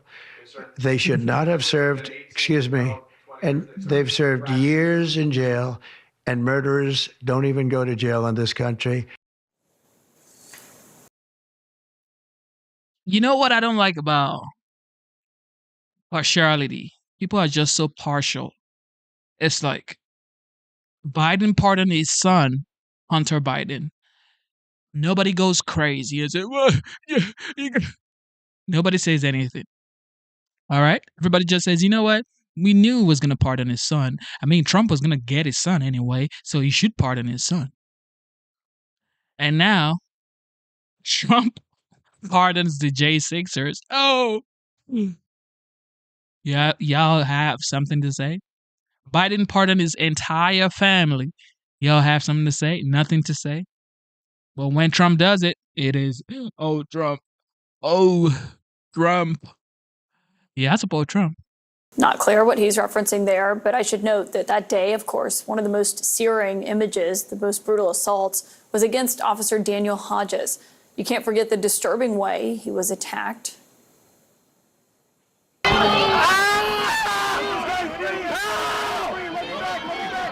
And as he was being attacked, one rider ripped off Officer Hodges' gas mask. Another hit him in the head with his own baton. One tried to gouge one of his eyes out. And it was Patrick McCaughey that you can see here who pinned him in that Capitol doorway and assaulted him with a police shield. A judge sentenced him to 7.5 years in prison for his role in that attack. But tonight, he is free. His mom tells the Connecticut Insider he's on his way home. And Officer Daniel Hodges joins me now, which I should note is happening in your personal capacity.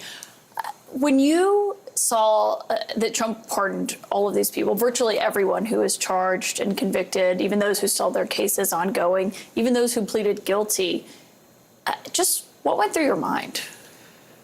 I mean, it wasn't a surprise. This is what Trump campaigned on. The die was cast for this on November 5th, right?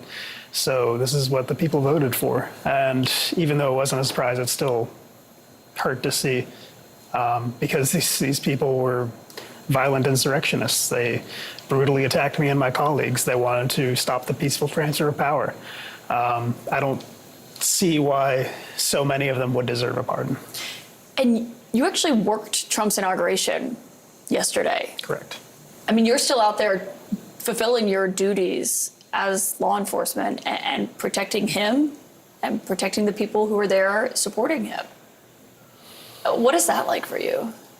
Yeah, I mean, that's the thing about democracy, right? You can't just believe in it when your guy wins. You got to believe in it when the other guy wins, too. And part of that, especially in my job, is being respectful and doing the best job you can, providing law enforcement services to the best of your ability, even to people who, hate me, even though none of them recognize me. But if I had told them, I'm confident they would have had a different reaction to me. Patrick McCaughey, the one who was released from prison, who attacked you specifically, was one of those in that mob during that searing image. He's free now. I went back and looked at what the judge said to him when he was sentenced to him, and he said that his actions on January 6th were some of the most egregious crimes that were committed that day, that he left you completely defenseless, and he had to retreat, but you didn't retreat. You were there when he was sentenced. Has he ever apologized to you personally? He was one of those in court who apologized during his sentencing. Whether he's sincere or not, who knows? I guess we'll find out now, right? And he never reached out to you outside of court or once he was in prison? No. The Fraternal Order of Police put out a statement just a few moments ago saying that they've had longstanding positive relations with President Trump.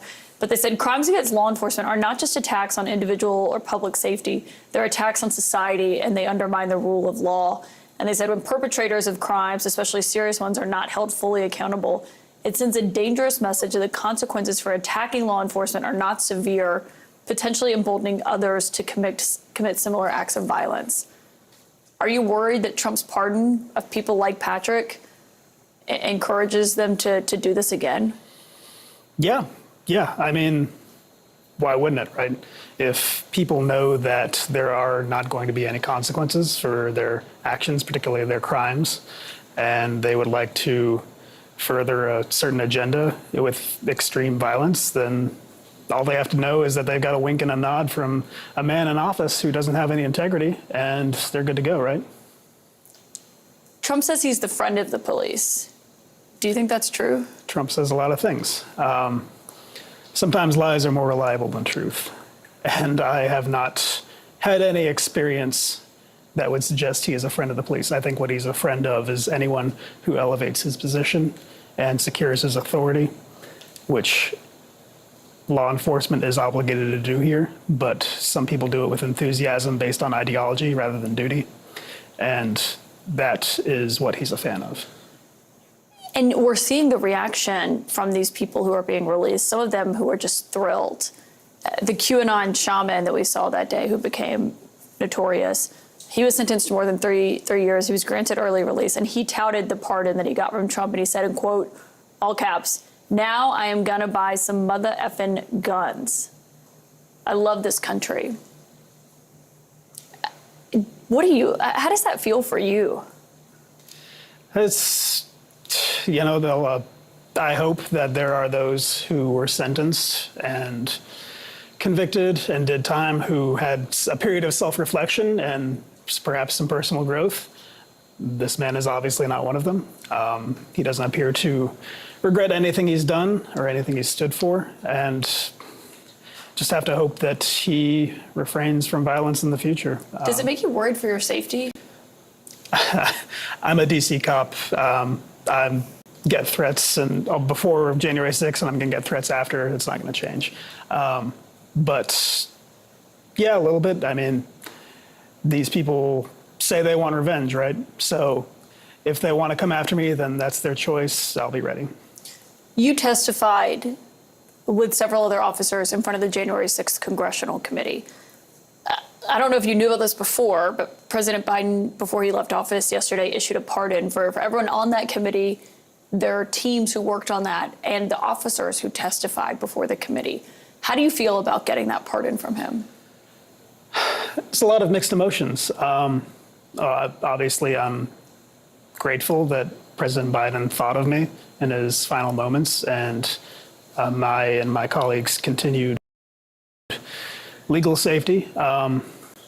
It's a novel sensation to receive a pardon when you haven't committed any crimes.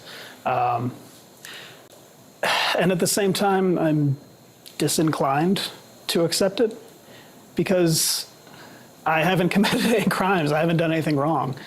And to accept, I know legally it's debatable, but in my mind, accepting a pardon is an admission of guilt.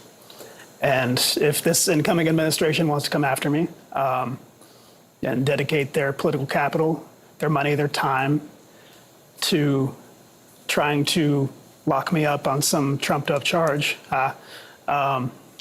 then that's those resources that they can't spend going after someone more vulnerable. Wow. So you would be not okay, but you would be able to be okay with if they were coming after you.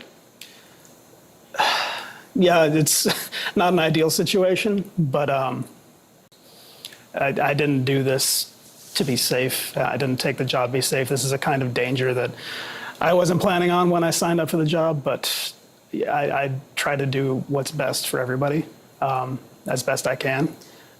Officer Hodges, thank you for your work. You know what? I obviously don't condone any violence, especially against any law enforcement officers. That is just not right. And I think he conducted himself with bravery, especially the way he spoke. Hopefully he doesn't encounter danger, and I hope he's safe. But everybody should come together now, okay, and say, you know what? maybe it's time to move on and support the duly elected 47th president of the United States. And let's keep it going. Or are we going to do this for the next 4 years like they did during his first term when he was the 45th? Russia, Russia, Russia. He was impeached twice. Even during the campaign towards the 47th, he had two assassination attempts on his life. He was indicted. Now he's a convicted felon, literally sentenced to the White House. See what I mean? Like, is this what the media is going to keep talking about? J6 happened what? How many years ago? 5 years ago? Now it's still on the news like it just happened 2 seconds ago. But, of course, this is what the news media does.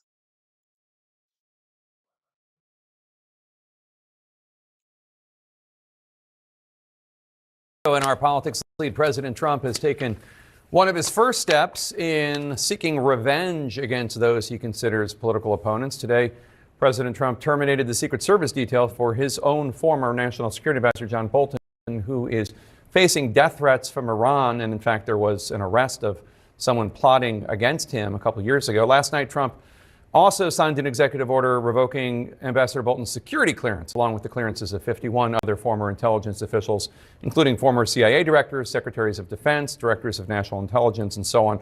All of them signed a 2020 letter saying that emails from a laptop belonging to Hunter Biden carried, quote, all the classic earmarks of a Russian information operation, unquote, even though that laptop did ultimately prove legitimate. Joining us now is former National Security Advisor during Trump's first term, former U.S. Ambassador to the United Nations, John Bolton. Mr. Ambassador, what's your reaction to Trump revoking your security detail, ending your Secret Service detail? Well, I've had better days, that's for sure. This is, I think, typical of Trump the man. This is the kind of character or lack thereof who's now president. You know, when President Biden, recognizing the threat against me and several other current and former U.S. government officials, authorized the Secret Service to restore protection, which I had when I was National Security Advisor, I'm sure he probably wasn't the happiest man in the world because of the criticisms that I've made of him on his foreign policy. But he did it because it's simply not permissible to allow a rogue state like the terrorist in Iran to threaten Americans, whether they're in government or not, simply for expressing opinions or, in the case of the government employees, doing their job. Trump has decided to reverse it. It's obviously within his power to do it. But I think this is a matter that people should take seriously and let them contemplate who made the right decision here, President Biden or President Trump. Well, let me ask you what ultimately you think it means, because your life is at risk. There has actually been an arrest made of an Iranian national who was part of a plot against you. Is he ultimately saying, I hope you die? I mean, how do you interpret it? Of course. Yeah, we go. Yeah, we go. They're going to say what they're not supposed to talk about. But this is what we get, okay? Trump pulling Bolton's Secret Service protection. What do I think about it? Think, first of all, the American people are the number one priority. Is Bolton an American person? Absolutely. Okay. Does it deserve Secret Service protection? I don't have the security clearance to talk about that. However, it's like maybe he can afford personal security guards. He could pay for it. I mean, I guess he's well enough to pay for, bodyguard or some protection, security details around him. Because during the 47th presidential election, Trump had 2 assassination attempts. Most people say 3 assassination attempts. This man didn't have enough protection details. He had to write to the government, to Joe Biden, after he almost got offed from this world. That's when Biden said, you know what? Maybe I'm just going to double up your security details. So, Bolton not having Secret Service protection. A lot of Americans do not have protection. Matter of fact, 99% of us just walk around, get our families to safety, protect ourselves. So the federal government, not everybody deserves Secret Service details. I'm sorry, okay? I'm not saying he doesn't deserve it. I'm just saying if everybody's going to get protected, what are you protecting yourself from? From the American people or what? You know, and I know he just spoke about Iranian, whatever, trying to, take his life. However, it's like maybe he can afford personal security details, okay? And they should, I mean, if he's having that kind of threat, I guess he should be protected because obviously you don't want him to lose his life.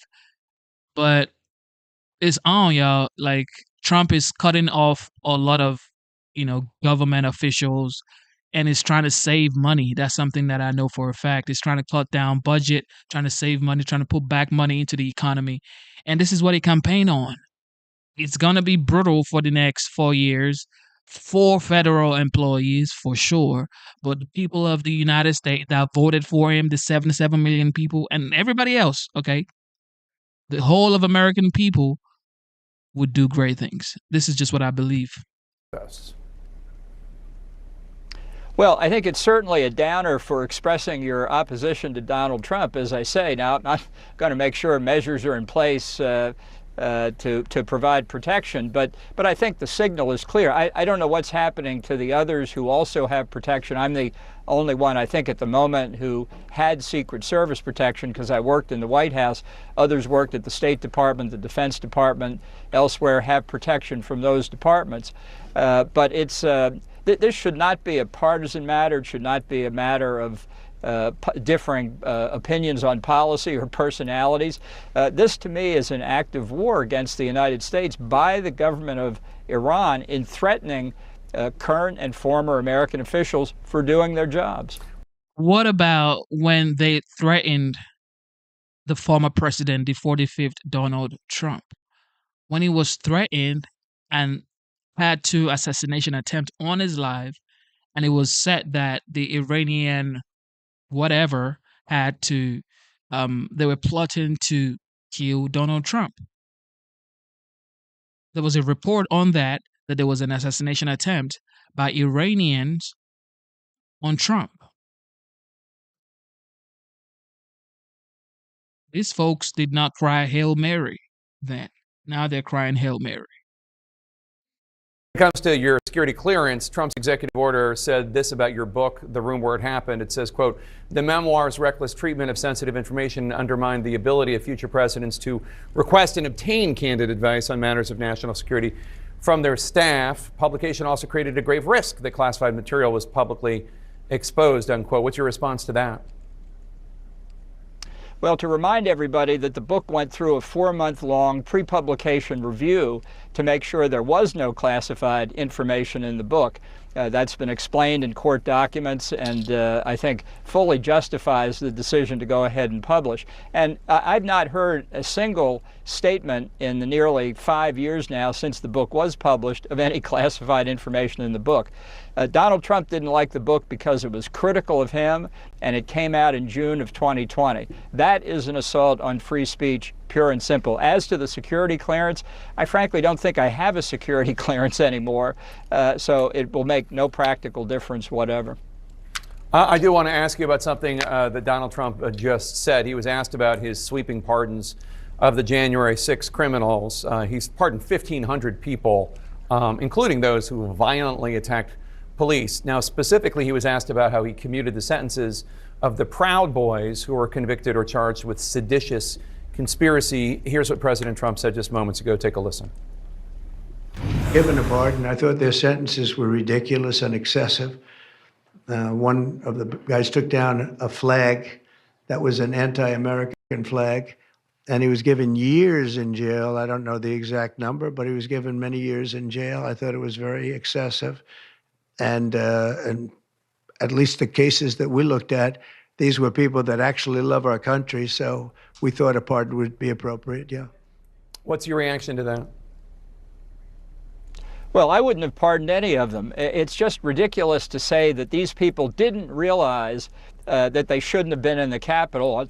January the 6th. That they had no purpose there. They had no excuse to be there, and maybe some of them just walk through and wonder at never having been in the Capitol before. But they should have known better. They're adults. The ones who actually committed the violence, frankly, I'd put them in jail for as long as the sentencing guidelines permit, and I absolutely would not have pardoned them. This is a signal that if you're supporting Donald Trump, commutations and pardons await you, and if you don't support Donald Trump, something else awaits you. Absolutely, a strong signal from the White House. Former ambassador. Yeah, this next 4 years, it is going to be something for sure. Everybody, especially people who work in federal government, need to understand that you're going to have to take your job seriously. Okay, you're going to have to go to work because there is no more work from home. You can't work from home no more because now the OG, the 47th, is back and he wants you to get your butt to work. Okay, just like every regular Americans. They go to work, they wake up early, they set an alarm, it goes off in the morning, they get their coffee, and they go to work. Same thing for federal workers. And I believe prosperity is here. This is what I believe. This next 4 years would be prosperity. You just got to take advantage of it. Sources tell CNN that Trump administration officials have discussed inviting some pardoned January 6 convicts to the White House for a potential visit and meeting with the president. One of the officers attacked on January 6, Michael Fanone, joins us now. First, your reaction to these discussions happening in the White House, Michael, to invite some of the rioters to the White House. I mean, it doesn't surprise me. Donald Trump has, ingratiated himself with these violent criminals ever since he announced his candidacy from Waco, Texas. That being said, it's obviously outrageous. It's an insult. But Donald Trump is an insurrectionist president, and so I think it's fitting, to be honest with you. Tell us more about this phone call that police received. I'm assuming you received it from DOJ as well, that the January 6 rioters who were testified against will be released. Interestingly enough, I didn't get those phone calls, but I know that the individuals that were charged with assaulting have been released. And let's talk about who these individuals are, because I want the American people to understand fully. I want every person that comes on CNN and defends these pardons to understand who these individuals were.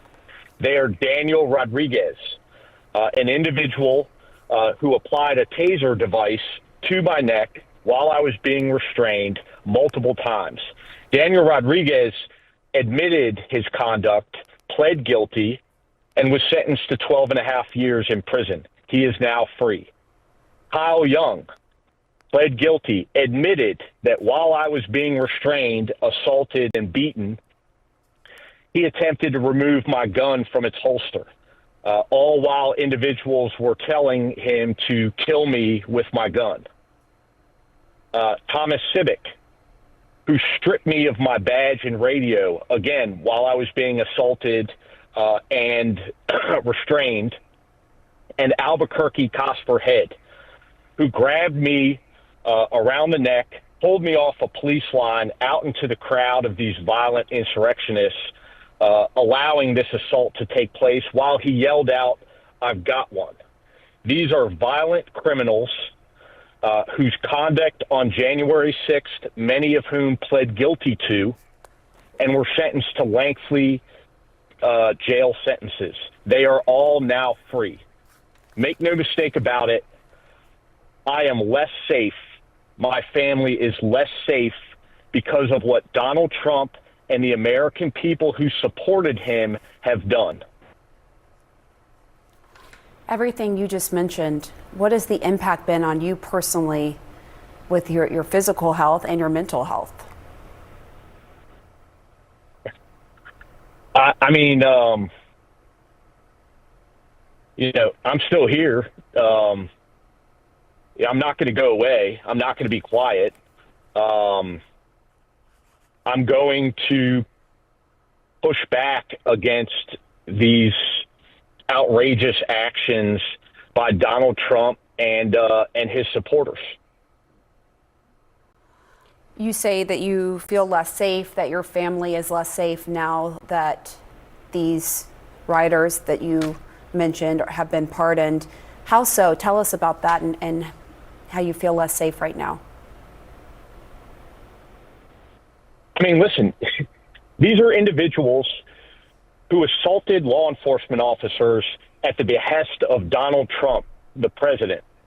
They are now free. Donald Trump has told the American people, if you commit crimes on my behalf, I've got your back. I will pardon you. I will absolve you of any accountability. What message do you think that sends to Donald Trump's supporters? People like the Proud Boys, the Oath Keepers, the Three Percenters, these violent anti-government groups who Donald Trump has brought into his inner circle. It says, go out there and assault my detractors. Go out there and silence those that would stand up against me, and I will make sure that you are never held to account. The rule of law in this country is dead. Criminal justice in this country is dead. And people like... So the rule of law and the criminal justice wasn't dead when Biden pardoned his son.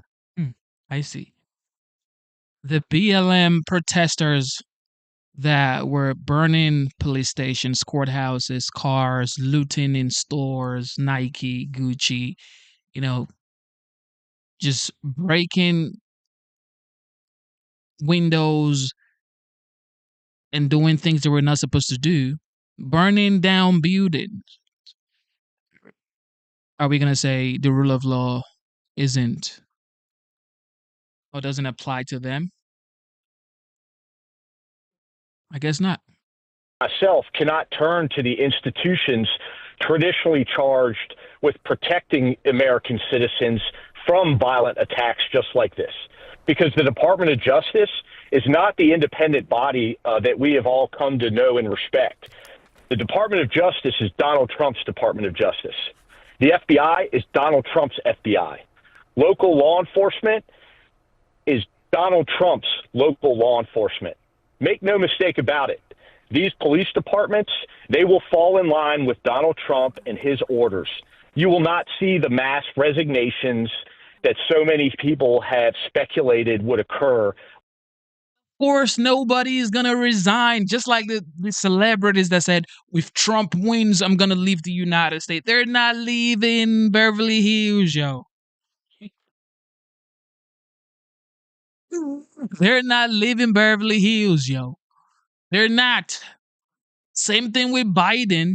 When he was doing everything he did, Trump was indicted. I mean, what do you expect? Do I support this? Do I support violence? Absolutely not. I do not support or condone violence. But Donald Trump had his home raided by FBI. Republicans then would say it's Joe Biden's FBI. Same thing with this guy now. His name is Michael Fanone. He's saying it is Trump's FBI. Just division. This is all I hear. Division, trying to divide. Trump is now the president. He won by a landslide. 77 million plus voted for him. He won all swing states. So it's time to come together and say, you know what? How can we work together? Trump's FBI. Trump's. This is just going to cause more division. And trust, the media is going to run this for the next 4 years. When Donald Trump comes in, tears up the Constitution, and starts doing whatever the hell he wants to do. I believe we have sound from the Oath Keepers leader, Stuart Rhodes, who spoke after he was released from prison. I want to listen to that and then get your reaction to that on the other side, Michael. So let's listen. Any regrets? No, I don't, because we did the right thing. We were there to protect Trump supporters from Antifa. We were there to protect and secure 2 permitted events on Capitol grounds where members of Congress were going to speak. The guys that went inside did not commit any crimes. In fact, they helped the police and helped the people out. He says he has no regrets. What do you say, Michael? Yeah, I mean, this is what I would say to Stuart Rhodes. Go fuck yourself. Okay. You're a liar. We didn't obviously get to beep that word out, but obviously this is personal to you, Michael. This is very personal to you. Have you been getting any threats? You talked about safety. You worried for your safety and for your family. Have you been getting any direct threats? Of course, he's going to say yes. I never stopped getting threats. There we go. I mean, my family, the threats have never stopped. I didn't even make it through my congressional testimony during the Select Committee hearing before I received my first threat. And they just continue. In recent months, and they continue. In recent months, my mother has had her home swatted. She's a 76-year-old woman who lives alone. She has had bricks thrown at her house in the middle of the night. And just a few months ago, she was out raking the leaves in her front yard when an individual pulled up in a truck and threw a bag of shit on her. Wow. All because her son had the courage to testify about his experiences on January 6th as a police officer in this country. What do you say to what Trump claims is that, the election is a referendum on this, the country has moved on, they don't care, they elected me anyway?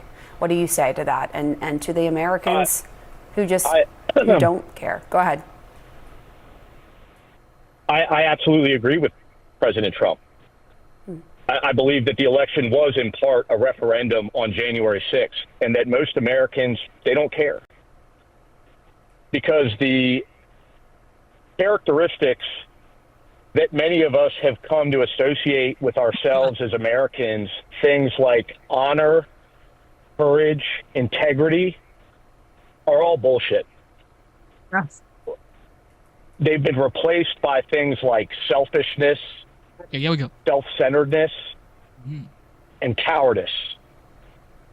And that's how we came to have Donald Trump as our president. All right, Michael Fanone, thank you so much for coming on to talk. And I'm so sorry that your mother. Did he just say cowardice? So Trump is a coward? Oh, I don't think so. Yeah, I don't think so. After he almost got killed and he shouted, fight, fight, fight. Hey, hell no, he ain't no coward. Yeah, you can call him anything, but you can't call him a coward. Yeah, nobody's going to take that from you, dog. The leaders of the Proud Boys and the Oath Keepers were free following the pardons yesterday. At the time back in 2021, you urged them to stand back and stand by. Is there now a place for them in the political conversation? Well, we have to see they've been given a pardon. I thought their sentences were ridiculous and excessive. We'll have to see. Today, Tarrio spoke to Alex Jones and told him, quote, the people who did this, they need to feel the heat, they need to be put behind bars, and they need to be prosecuted.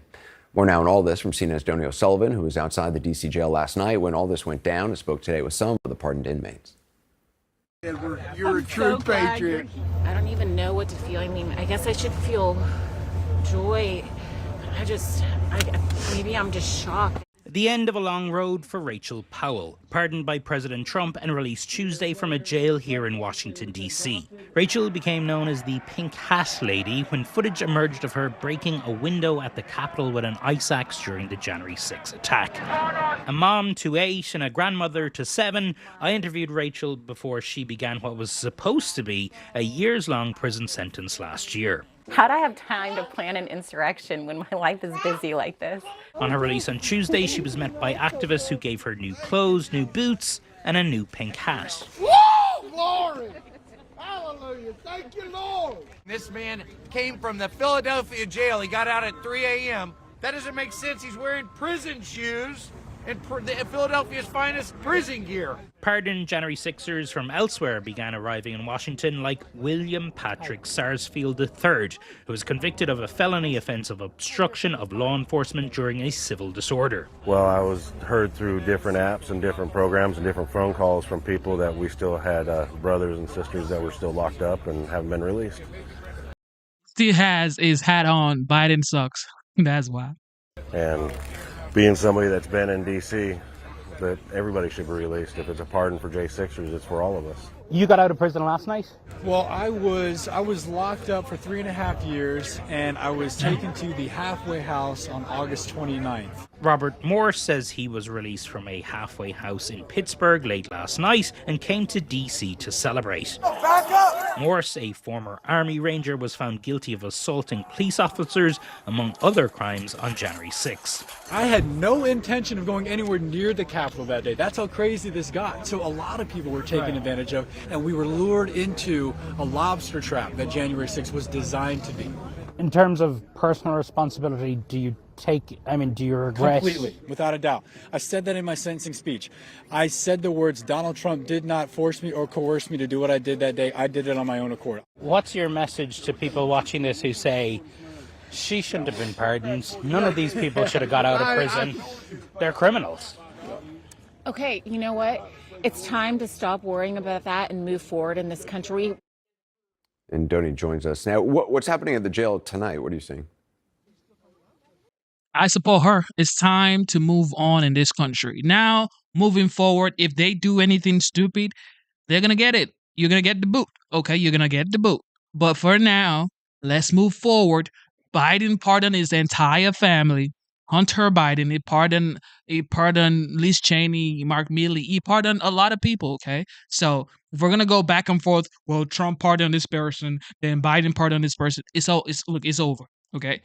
Let's move on, all right? And let's get this country to where it's supposed to be. Secure the border, stop the wars around the world, make sure we harness the energy we have, and just make America great, prosperous, healthy, RFK. Like, that's what we should be worried about now, not this news. I mean, this happened. I'm not saying just, sweep it under the carpet, but can we move on? Or we're going to keep going back and forth. Hunter Biden's pardon, J6's pardon, Mark Milley's pardon, Liz Cheney's pardon.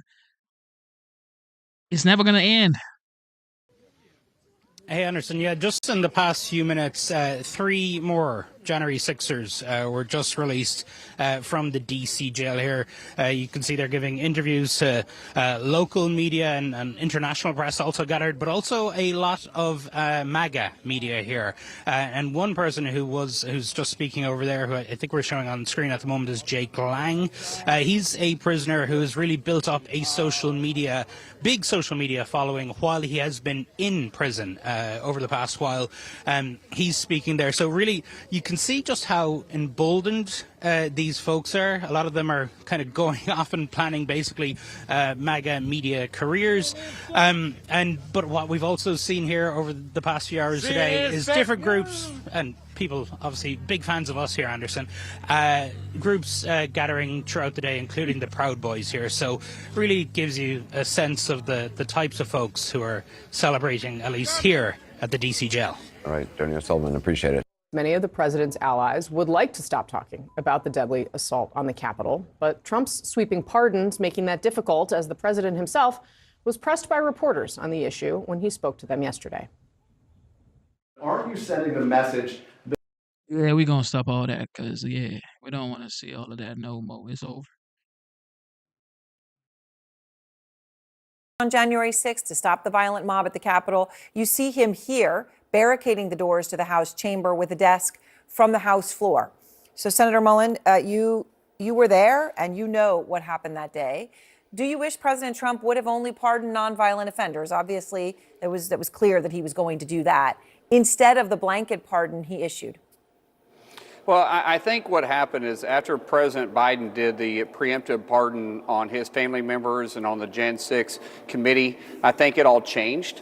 And this is President Trump's prerogative. He's the President of the United States now. And the American people, November 5th, chose to move on past January 6th. It was a regretful day. It should have never taken place. There was no question it was a riot. I saw it with my own eyes.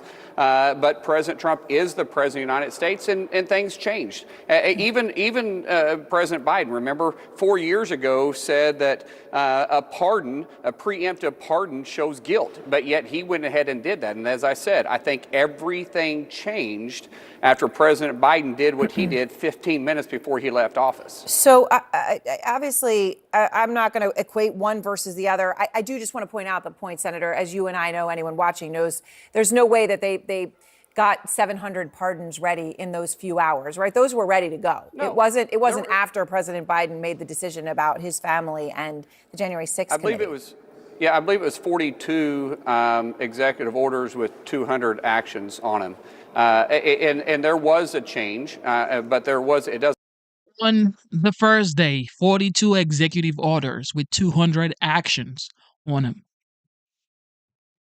This is just mind blowing. On the first night, yeah, he's done more. A lot of people are saying he's done more than Biden has ever done for the past 4 years. Some people are even saying that the past 50 years. Doesn't take too long to put a full and complete pardon on January 6th. It simply changes the piece of paper. And I get people are upset at those that provided violence, and especially to our officers, who many are my friends. Yep. But at the same time, I'm not saying it's fair, but at the same time, President Biden changed all this. Remember the 37 murderers that he commuted their sentences? Remember 2 of them, one that he pardoned, the one that he pardoned killed 2 FBI agents. Another one literally beat an officer to death with a hammer. Now she's looking down because there's nothing to say. He's telling you the fact. Joe Biden pardoned people that actually killed FBI agents. This is facts, true. He pardoned them. So what do you expect?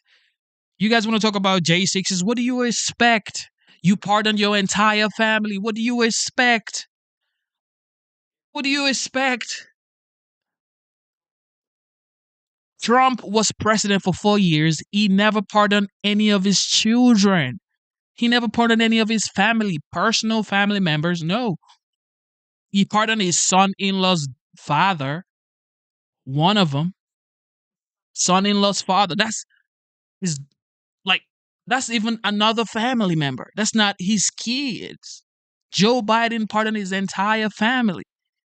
Trump never pardoned any of his children, any of his family members. So it's like, this is supposed to just like, okay, we've heard it. The people on the right, the people on the left, it's time to move on. Sentences. Remember 2 of them, one that he pardoned, the one that he pardoned killed 2 FBI agents. Another one literally beat an officer to death with a hammer. And another one literally tied up a woman who had accused him of rape, tied her up in duct tape, put a center block around her, and threw her over a bridge live. And so you remember that the violence that he pardoned, and I'm just Jesus and Christ. Another one literally tied up a woman who had accused him of rape, tied her up in duct tape, put a center block around her, and threw her over a bridge live. And hey, and he pardoned that person? Ladies and gentlemen, y'all, and you want to talk, and y'all want to talk about J6ers? Are you listening to this right here? Are y'all listening to this right here? Sentences. Remember 2 of them, one that he pardoned, the one that he pardoned killed 2 FBI agents. Another one literally beat an officer to death with a hammer. And another one literally tied up a woman who had accused him of rape, tied her up in duct tape, put a center block around her, and threw her over a bridge live. And so you remember that the violence that he pardoned, and I'm just saying that you got to compare both of them, Aaron. If you're going to cover the story, cover both stories, because neither one of them is great. Senator, there two things though. First, I want to talk about first of all, saying somebody else jumped off a bridge, so I'm going to jump off the bridge too, is not an excuse that any of us would generally find acceptable. So I just putting aside Biden did this, so Trump did this. I want to talk about your feelings about it. You talk about these as officers, you know. You were there. You say it's a riot. You were yelling in rioters' faces. You were blockading a door as they were attacking the Capitol. And you've talked about what you saw, right? You've talked about what you saw, that you walked in a room and saw people that had officers that had broken limbs, noses broken. You talked about it yourself. Let me just play some of that. I hollered at him and I says, I'd put you down. And I said, I'd put you down. And the guy looked at me and he says, this is our house. I said, it's our house too. He says, yeah, but this is our effing house. And I said, it's our house too. And we're not going to let you come in. And that was an exchange, Senator, that you described having with one of the rioters. In the context of what we're talking about here, just this particular pardons, how can you defend people like that? I am not trying to defend the individuals whatsoever. That's not what I'm trying to do. And I get what you're saying by jumping off a bridge. I'm saying things changed when President Biden did what they did, and both are equally bad. And neither one should be assaulting police officers at any time, especially those that Biden pardoned that killed each other, or that killed officers. Now, going back to what happened, it was a horrible day, Aaron. I said it was a horrible day. However, the American people have chose to move on. That was evident with the overwhelming support that President Trump got November 5th.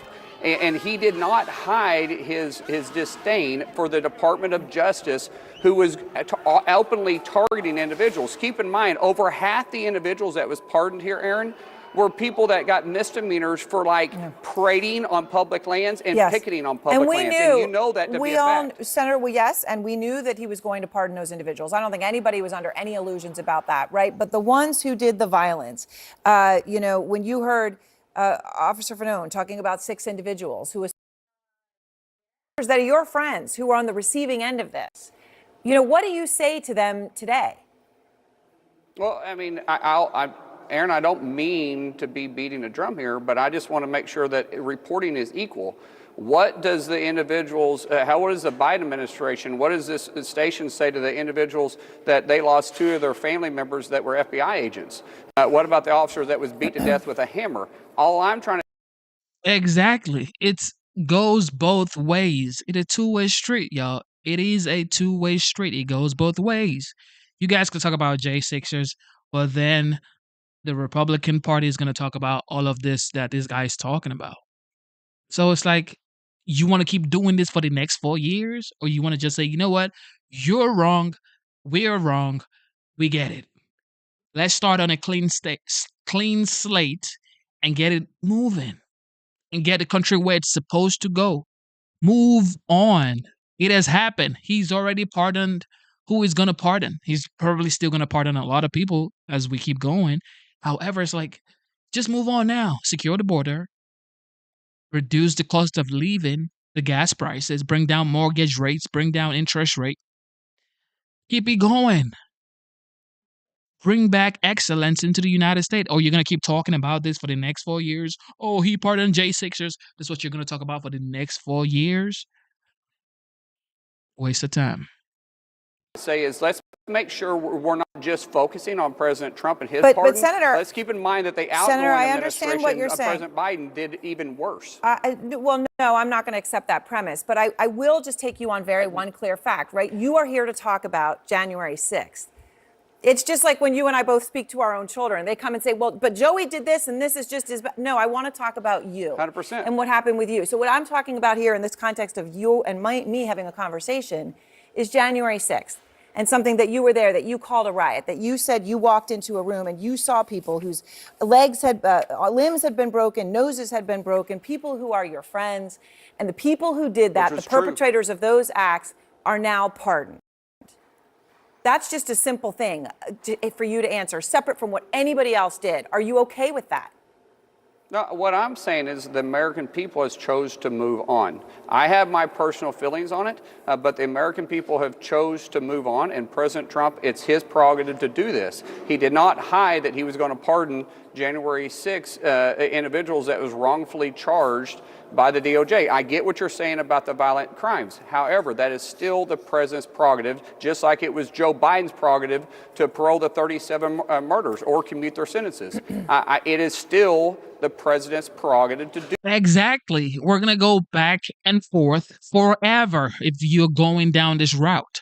It is going to be forever. Well, Joe Biden did as well. I'm talking about what Trump did, not what Joe Biden did. And the person is still going to say, well, Joe Biden. This is going to go on forever. Can you move forward and bring back greatness, bring back jobs, bring back low gas prices, bring back low grocery prices, secure the border, stop the wars? Can we just do that rather than going back and forth like this? That, regardless of you and I agree with it or not. And the American people chose to put President Trump in office by overwhelming support. What is sad is that we continue to talk about this, and we're not talking about the other executive orders that literally put the American people back on track, which they wanted. There are a lot of them to talk about. Again, just talking to you about this specifically, I just wonder whether you're worried about what this does to the rule of law. The American people can vote for what they vote for, right? But our courts are independent from the executive office. That's the way it's supposed to be. And again, you can say, well, this person did this and this did this, but in this moment, this is what happened. I mean, Enrique Tarrio, who was convicted of seditious conspiracy for coordinating and directing the attacks, is free. And he said, Senator, and I quote him, he just gave an interview to Alex Jones. He said, the people who did this, they need to feel the heat. They need to be put behind bars and they need to be prosecuted. I'm not going anywhere. Well, if you're talking about the rule of law, President Trump is a person that's reinstating the rule of law. He's the one that has closed down the lawlessness that was happening on the border. He's the one that's going to aggressively go after criminals in the cities. He's going to close down the sanctuary cities. He's the one that's going to enforce law. He's not the one that weaponized the DOJ in his first administration. He's not going to weaponize the DOJ this time like the Biden administration did. So if you're talking about rule of law, I'm not worried about it. In fact, I'm excited that President Trump is going to actually enforce the rule of law once again, because what separates us from a third world country is that we enforce the law and we respect the law. Third world country kind of does whatever they want to. That's why people wanted to come to the United States, because they wanted security, they wanted confidence, they wanted to know they could live in peace, and that we didn't see that underneath the Biden administration. All right, Senator Mullen, I appreciate your time. Thank you very much. Exactly. Thank you, Aaron. Nobody won. You just had that conversation and everybody was blaming each other. You this, you that. Look at what's going on at the border, yo.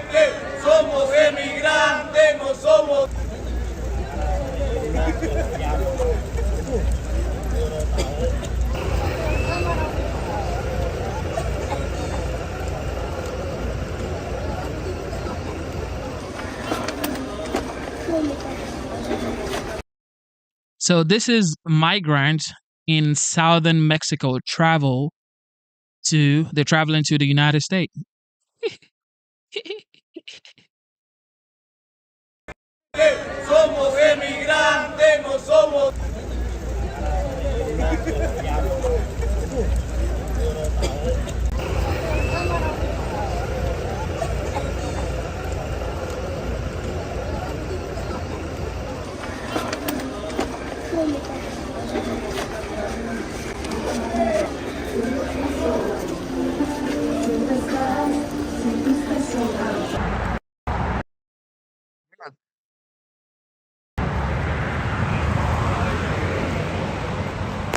And this is something, right?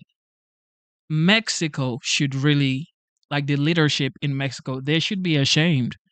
I'm not gonna, like, this is just common sense. If you have your people trying to get out of your country, doing everything in their power to leave Mexico to come to the United States, and this is happening, and you have a president, and she's just, what is she doing? Make life better for your people. You cannot have your people walking and singing and saying, we're going to the United States. Why do you have leadership? Why do you have leadership in your country, Mexico? This is just sad.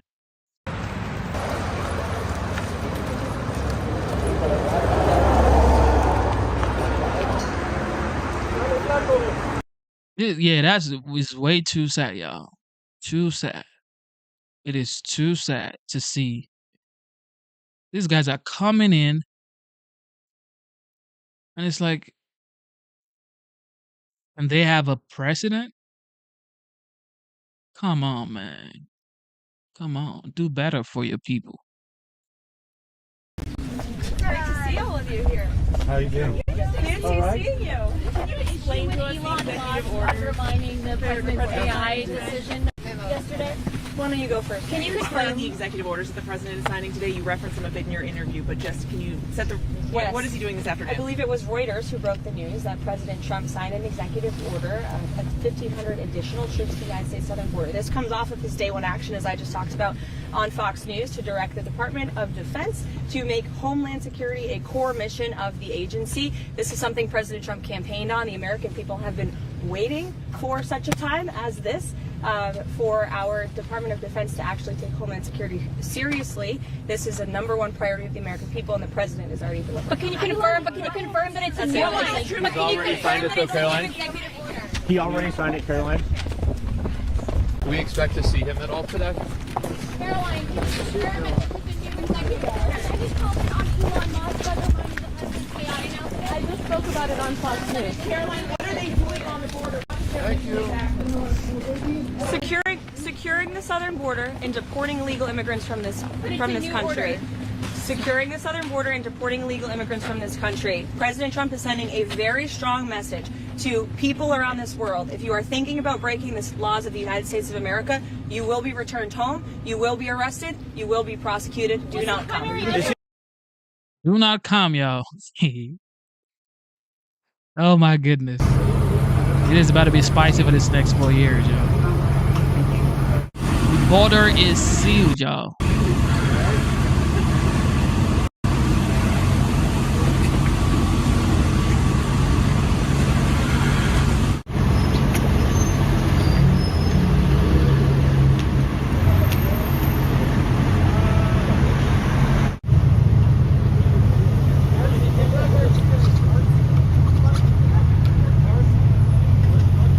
It's over. Straight up over.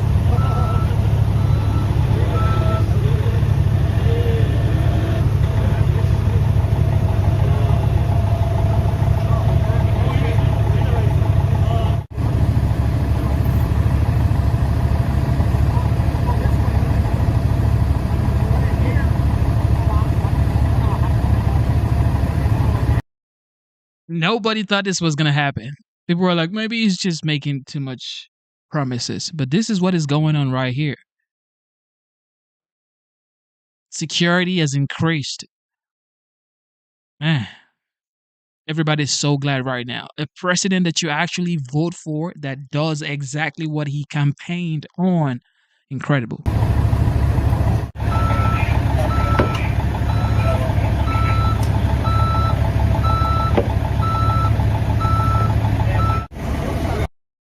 Incredible, y'all. Ew.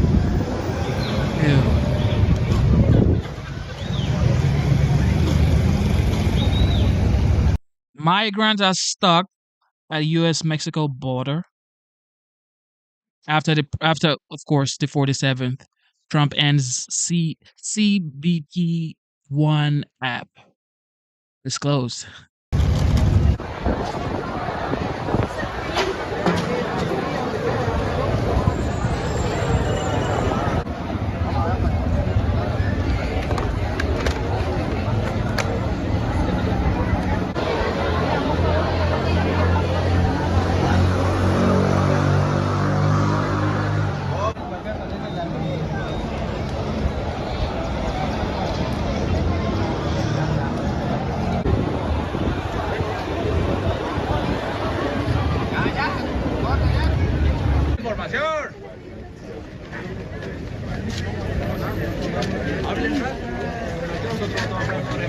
Lo del CBP One era el programa, era para esta situación, CBP One. Entonces, ahorita acabó CBP One, no hay continuación del programa, ¿sale?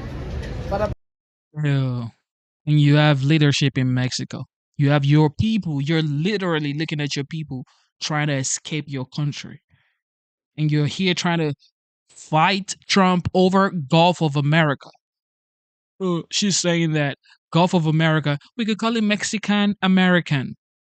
Mexicana American. What are you saying? Focus on this. Your people are running away from your country. You are the leader. Provide some incentive to stay home. Provide. Your people are running away. Man, you better leave that Gulf of America alone. En esa cuestión del programa acabó. Ahorita va información, licenciada, para las personas que no escucharon, porque dicen que no escucharon, ¿sale? Una pregunta, licenciada. Hay llanto y incertidumbre, de todo hay de todo. Entonces, ¿qué pensamos hacer? O sea, inmigración tampoco nos podrá ayudar para poder avanzar. ¿Qué piensan? O sea, ¿qué piensan hacer con nosotros? ¿Qué creen? ¿Que somos unos animales? También somos seres humanos y tienen que entender que también tienen familia.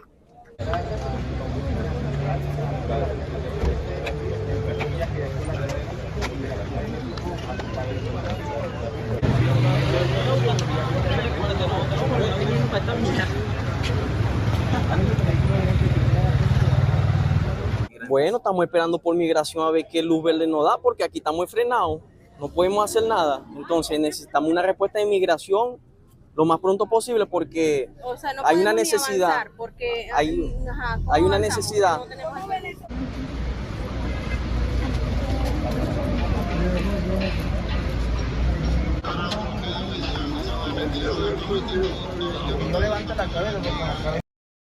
Oh my goodness, yo.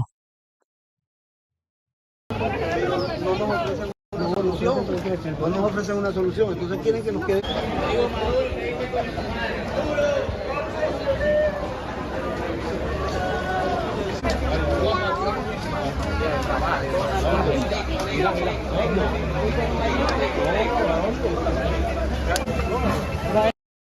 Whoa. It's just the kids that have to go through all of this stuff. Too sad, yo. Too sad. Too sad. Hopefully, man, there's nothing I can say because Tom Holman is not playing. He's gonna send everybody home, yo. If you came in here illegally, this is the thing. Like, do not come in here illegally. Try as much as you can. Try and come here legally so you can become a citizen. America wants you to become a citizen. This is just the facts. This is the truth. If you come in here legally, you go through Homeland Security. USCIS wants you to become a citizen of the United States. I promise you. Your first act cannot be coming in here, sneaking in here illegally. You're just going to hide for the rest of your life. You're going to hide for the rest of your life. You don't want that. You don't want to hide for the rest of your life. You don't want, I mean, you want to do things. You want to take trips with your family. You want to take care of your kids. You want to go outside. You want to do stuff. You don't want to hide for the rest of your life. Try to do it legally. It's hard, I know, but you have to. So ICE deportation operations have officially begun with a focus on immediate threats to public safety. It comes as border state Arizona introduced their ICE Act, which would officially require the state to comply with ICE detainers, but the state's AG speaking out against the president's plan. I also will not have any part of and will fight the attempt to set up what I believe are essentially concentration camps and family separation camps in the state of Arizona. Here to explain it all, Borders are Tom Holman. All right, Tom, listen, before I get to these Democratic AGs, can you give me the latest numbers on the border?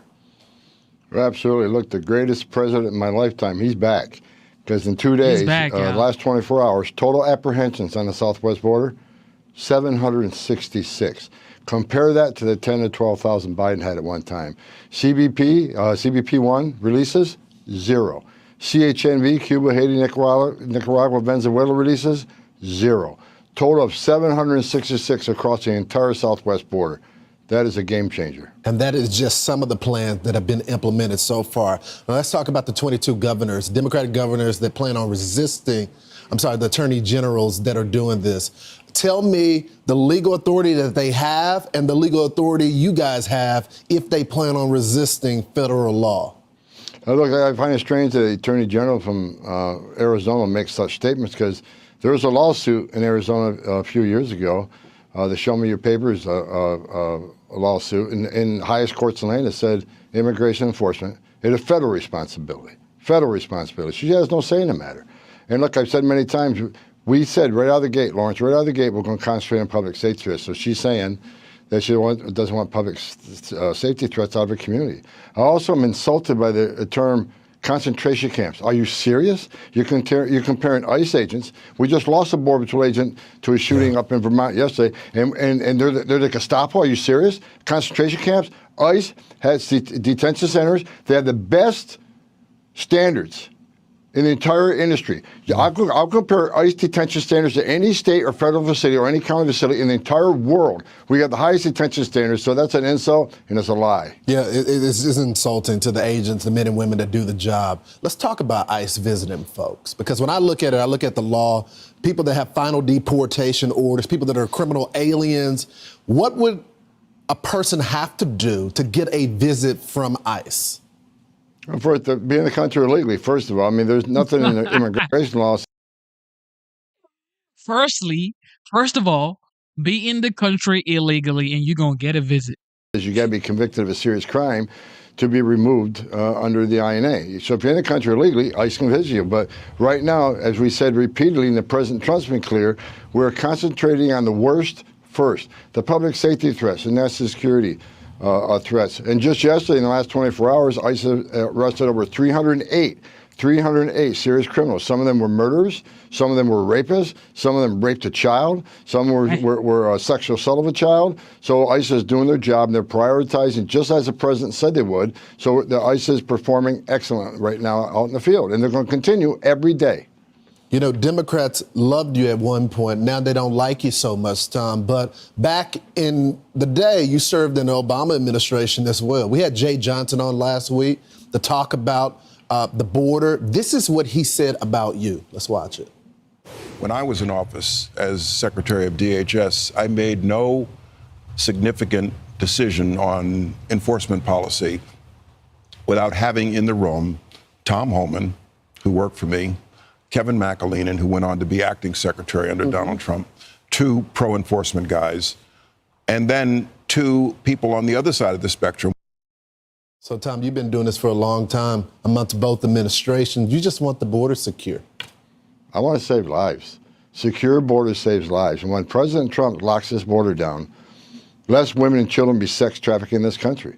Less aliens will die making that journey. Under President Biden, we've had a record number of people die crossing that border. 600% increase in sex trafficking.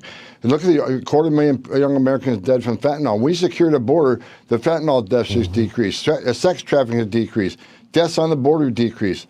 So it's just about saving lives. Secure borders save lives. And plus, look, you can't have strong national security if you don't have border security. That's right. We need to know who's coming in, what's coming in, where's coming in, why it's coming in. So, again, President Trump, game changer, already made a significant difference on that border. This country is already safer Tom, because of President Trump. I don't want to give the criminals any type of leeway here so they can react toward this interview, but what's the next move? What's the next option on the table to get more safety in this country? Well, DOD they're going to assist us on the border. They already started on that plan, so we're going to have some military on the border. We're going to continue building infrastructure. We're going to continue building the wall. As far as the interior enforcement, we're going to keep looking for the worst first.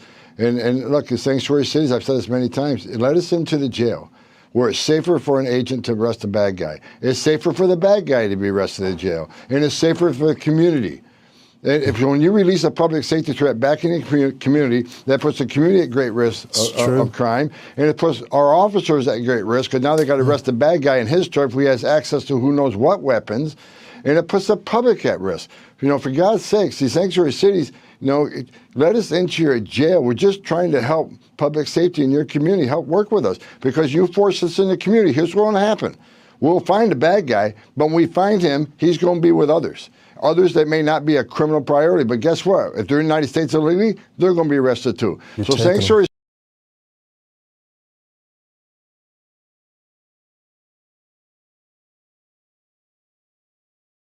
Just common sense, y'all. Let them into prison and let them do their job. City's going to get exactly what they don't want.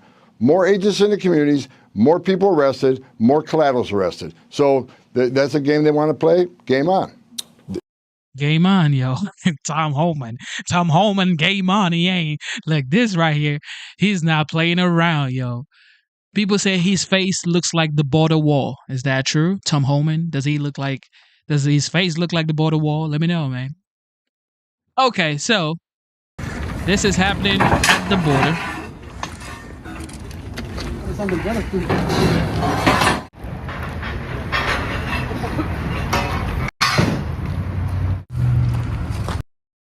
Man. Check this out, y'all. Mexico installs tent to house migrants deported from the United States. Check this out.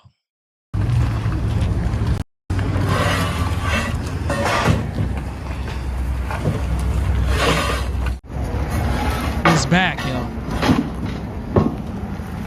Trump is back.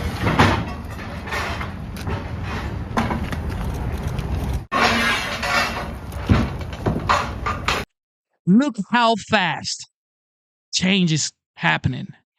He just became the president of the United States 2 days ago. Literally 2 days ago. And it's already feeling like he's been here for 2 years.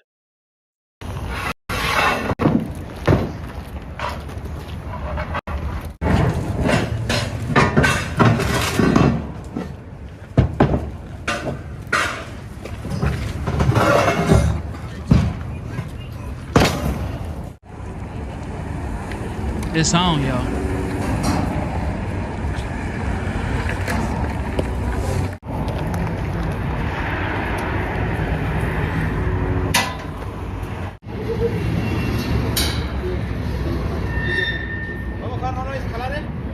Wow.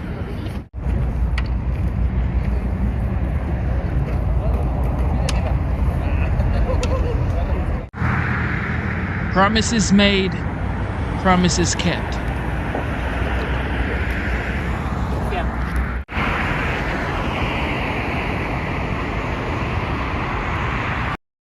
Literally, promises made, promises kept. He said he was going to do this. He campaigned on this, and this is what we're getting. Exactly what we voted for. If you voted for Trump, if you're among the 77 million people that voted for Trump, you knew he was going to do this. That was why you voted for him. And there you have it. Promises made, promises kept. Legendary. Just legendary, y'all. All right, another one. The border wall. Matter of fact, we're going to get this real fast.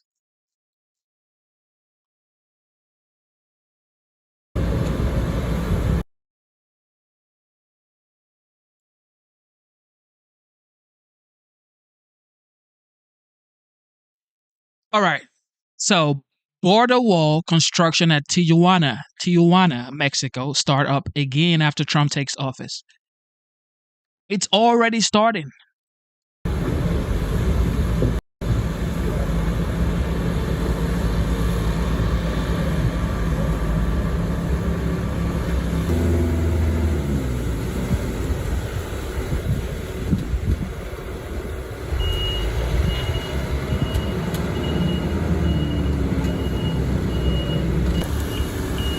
Wow.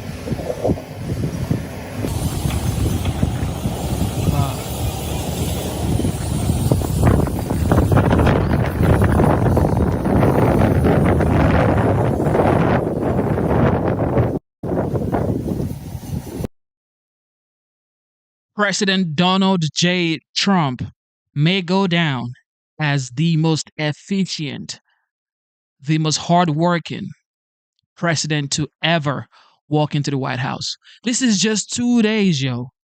Today is the 22nd of January. He was sworn in on the 20th. 2 days. And this is already going on. Amazing. Actually, this was yesterday. This was January 21st, 2025. This was yesterday. This speed is incredible.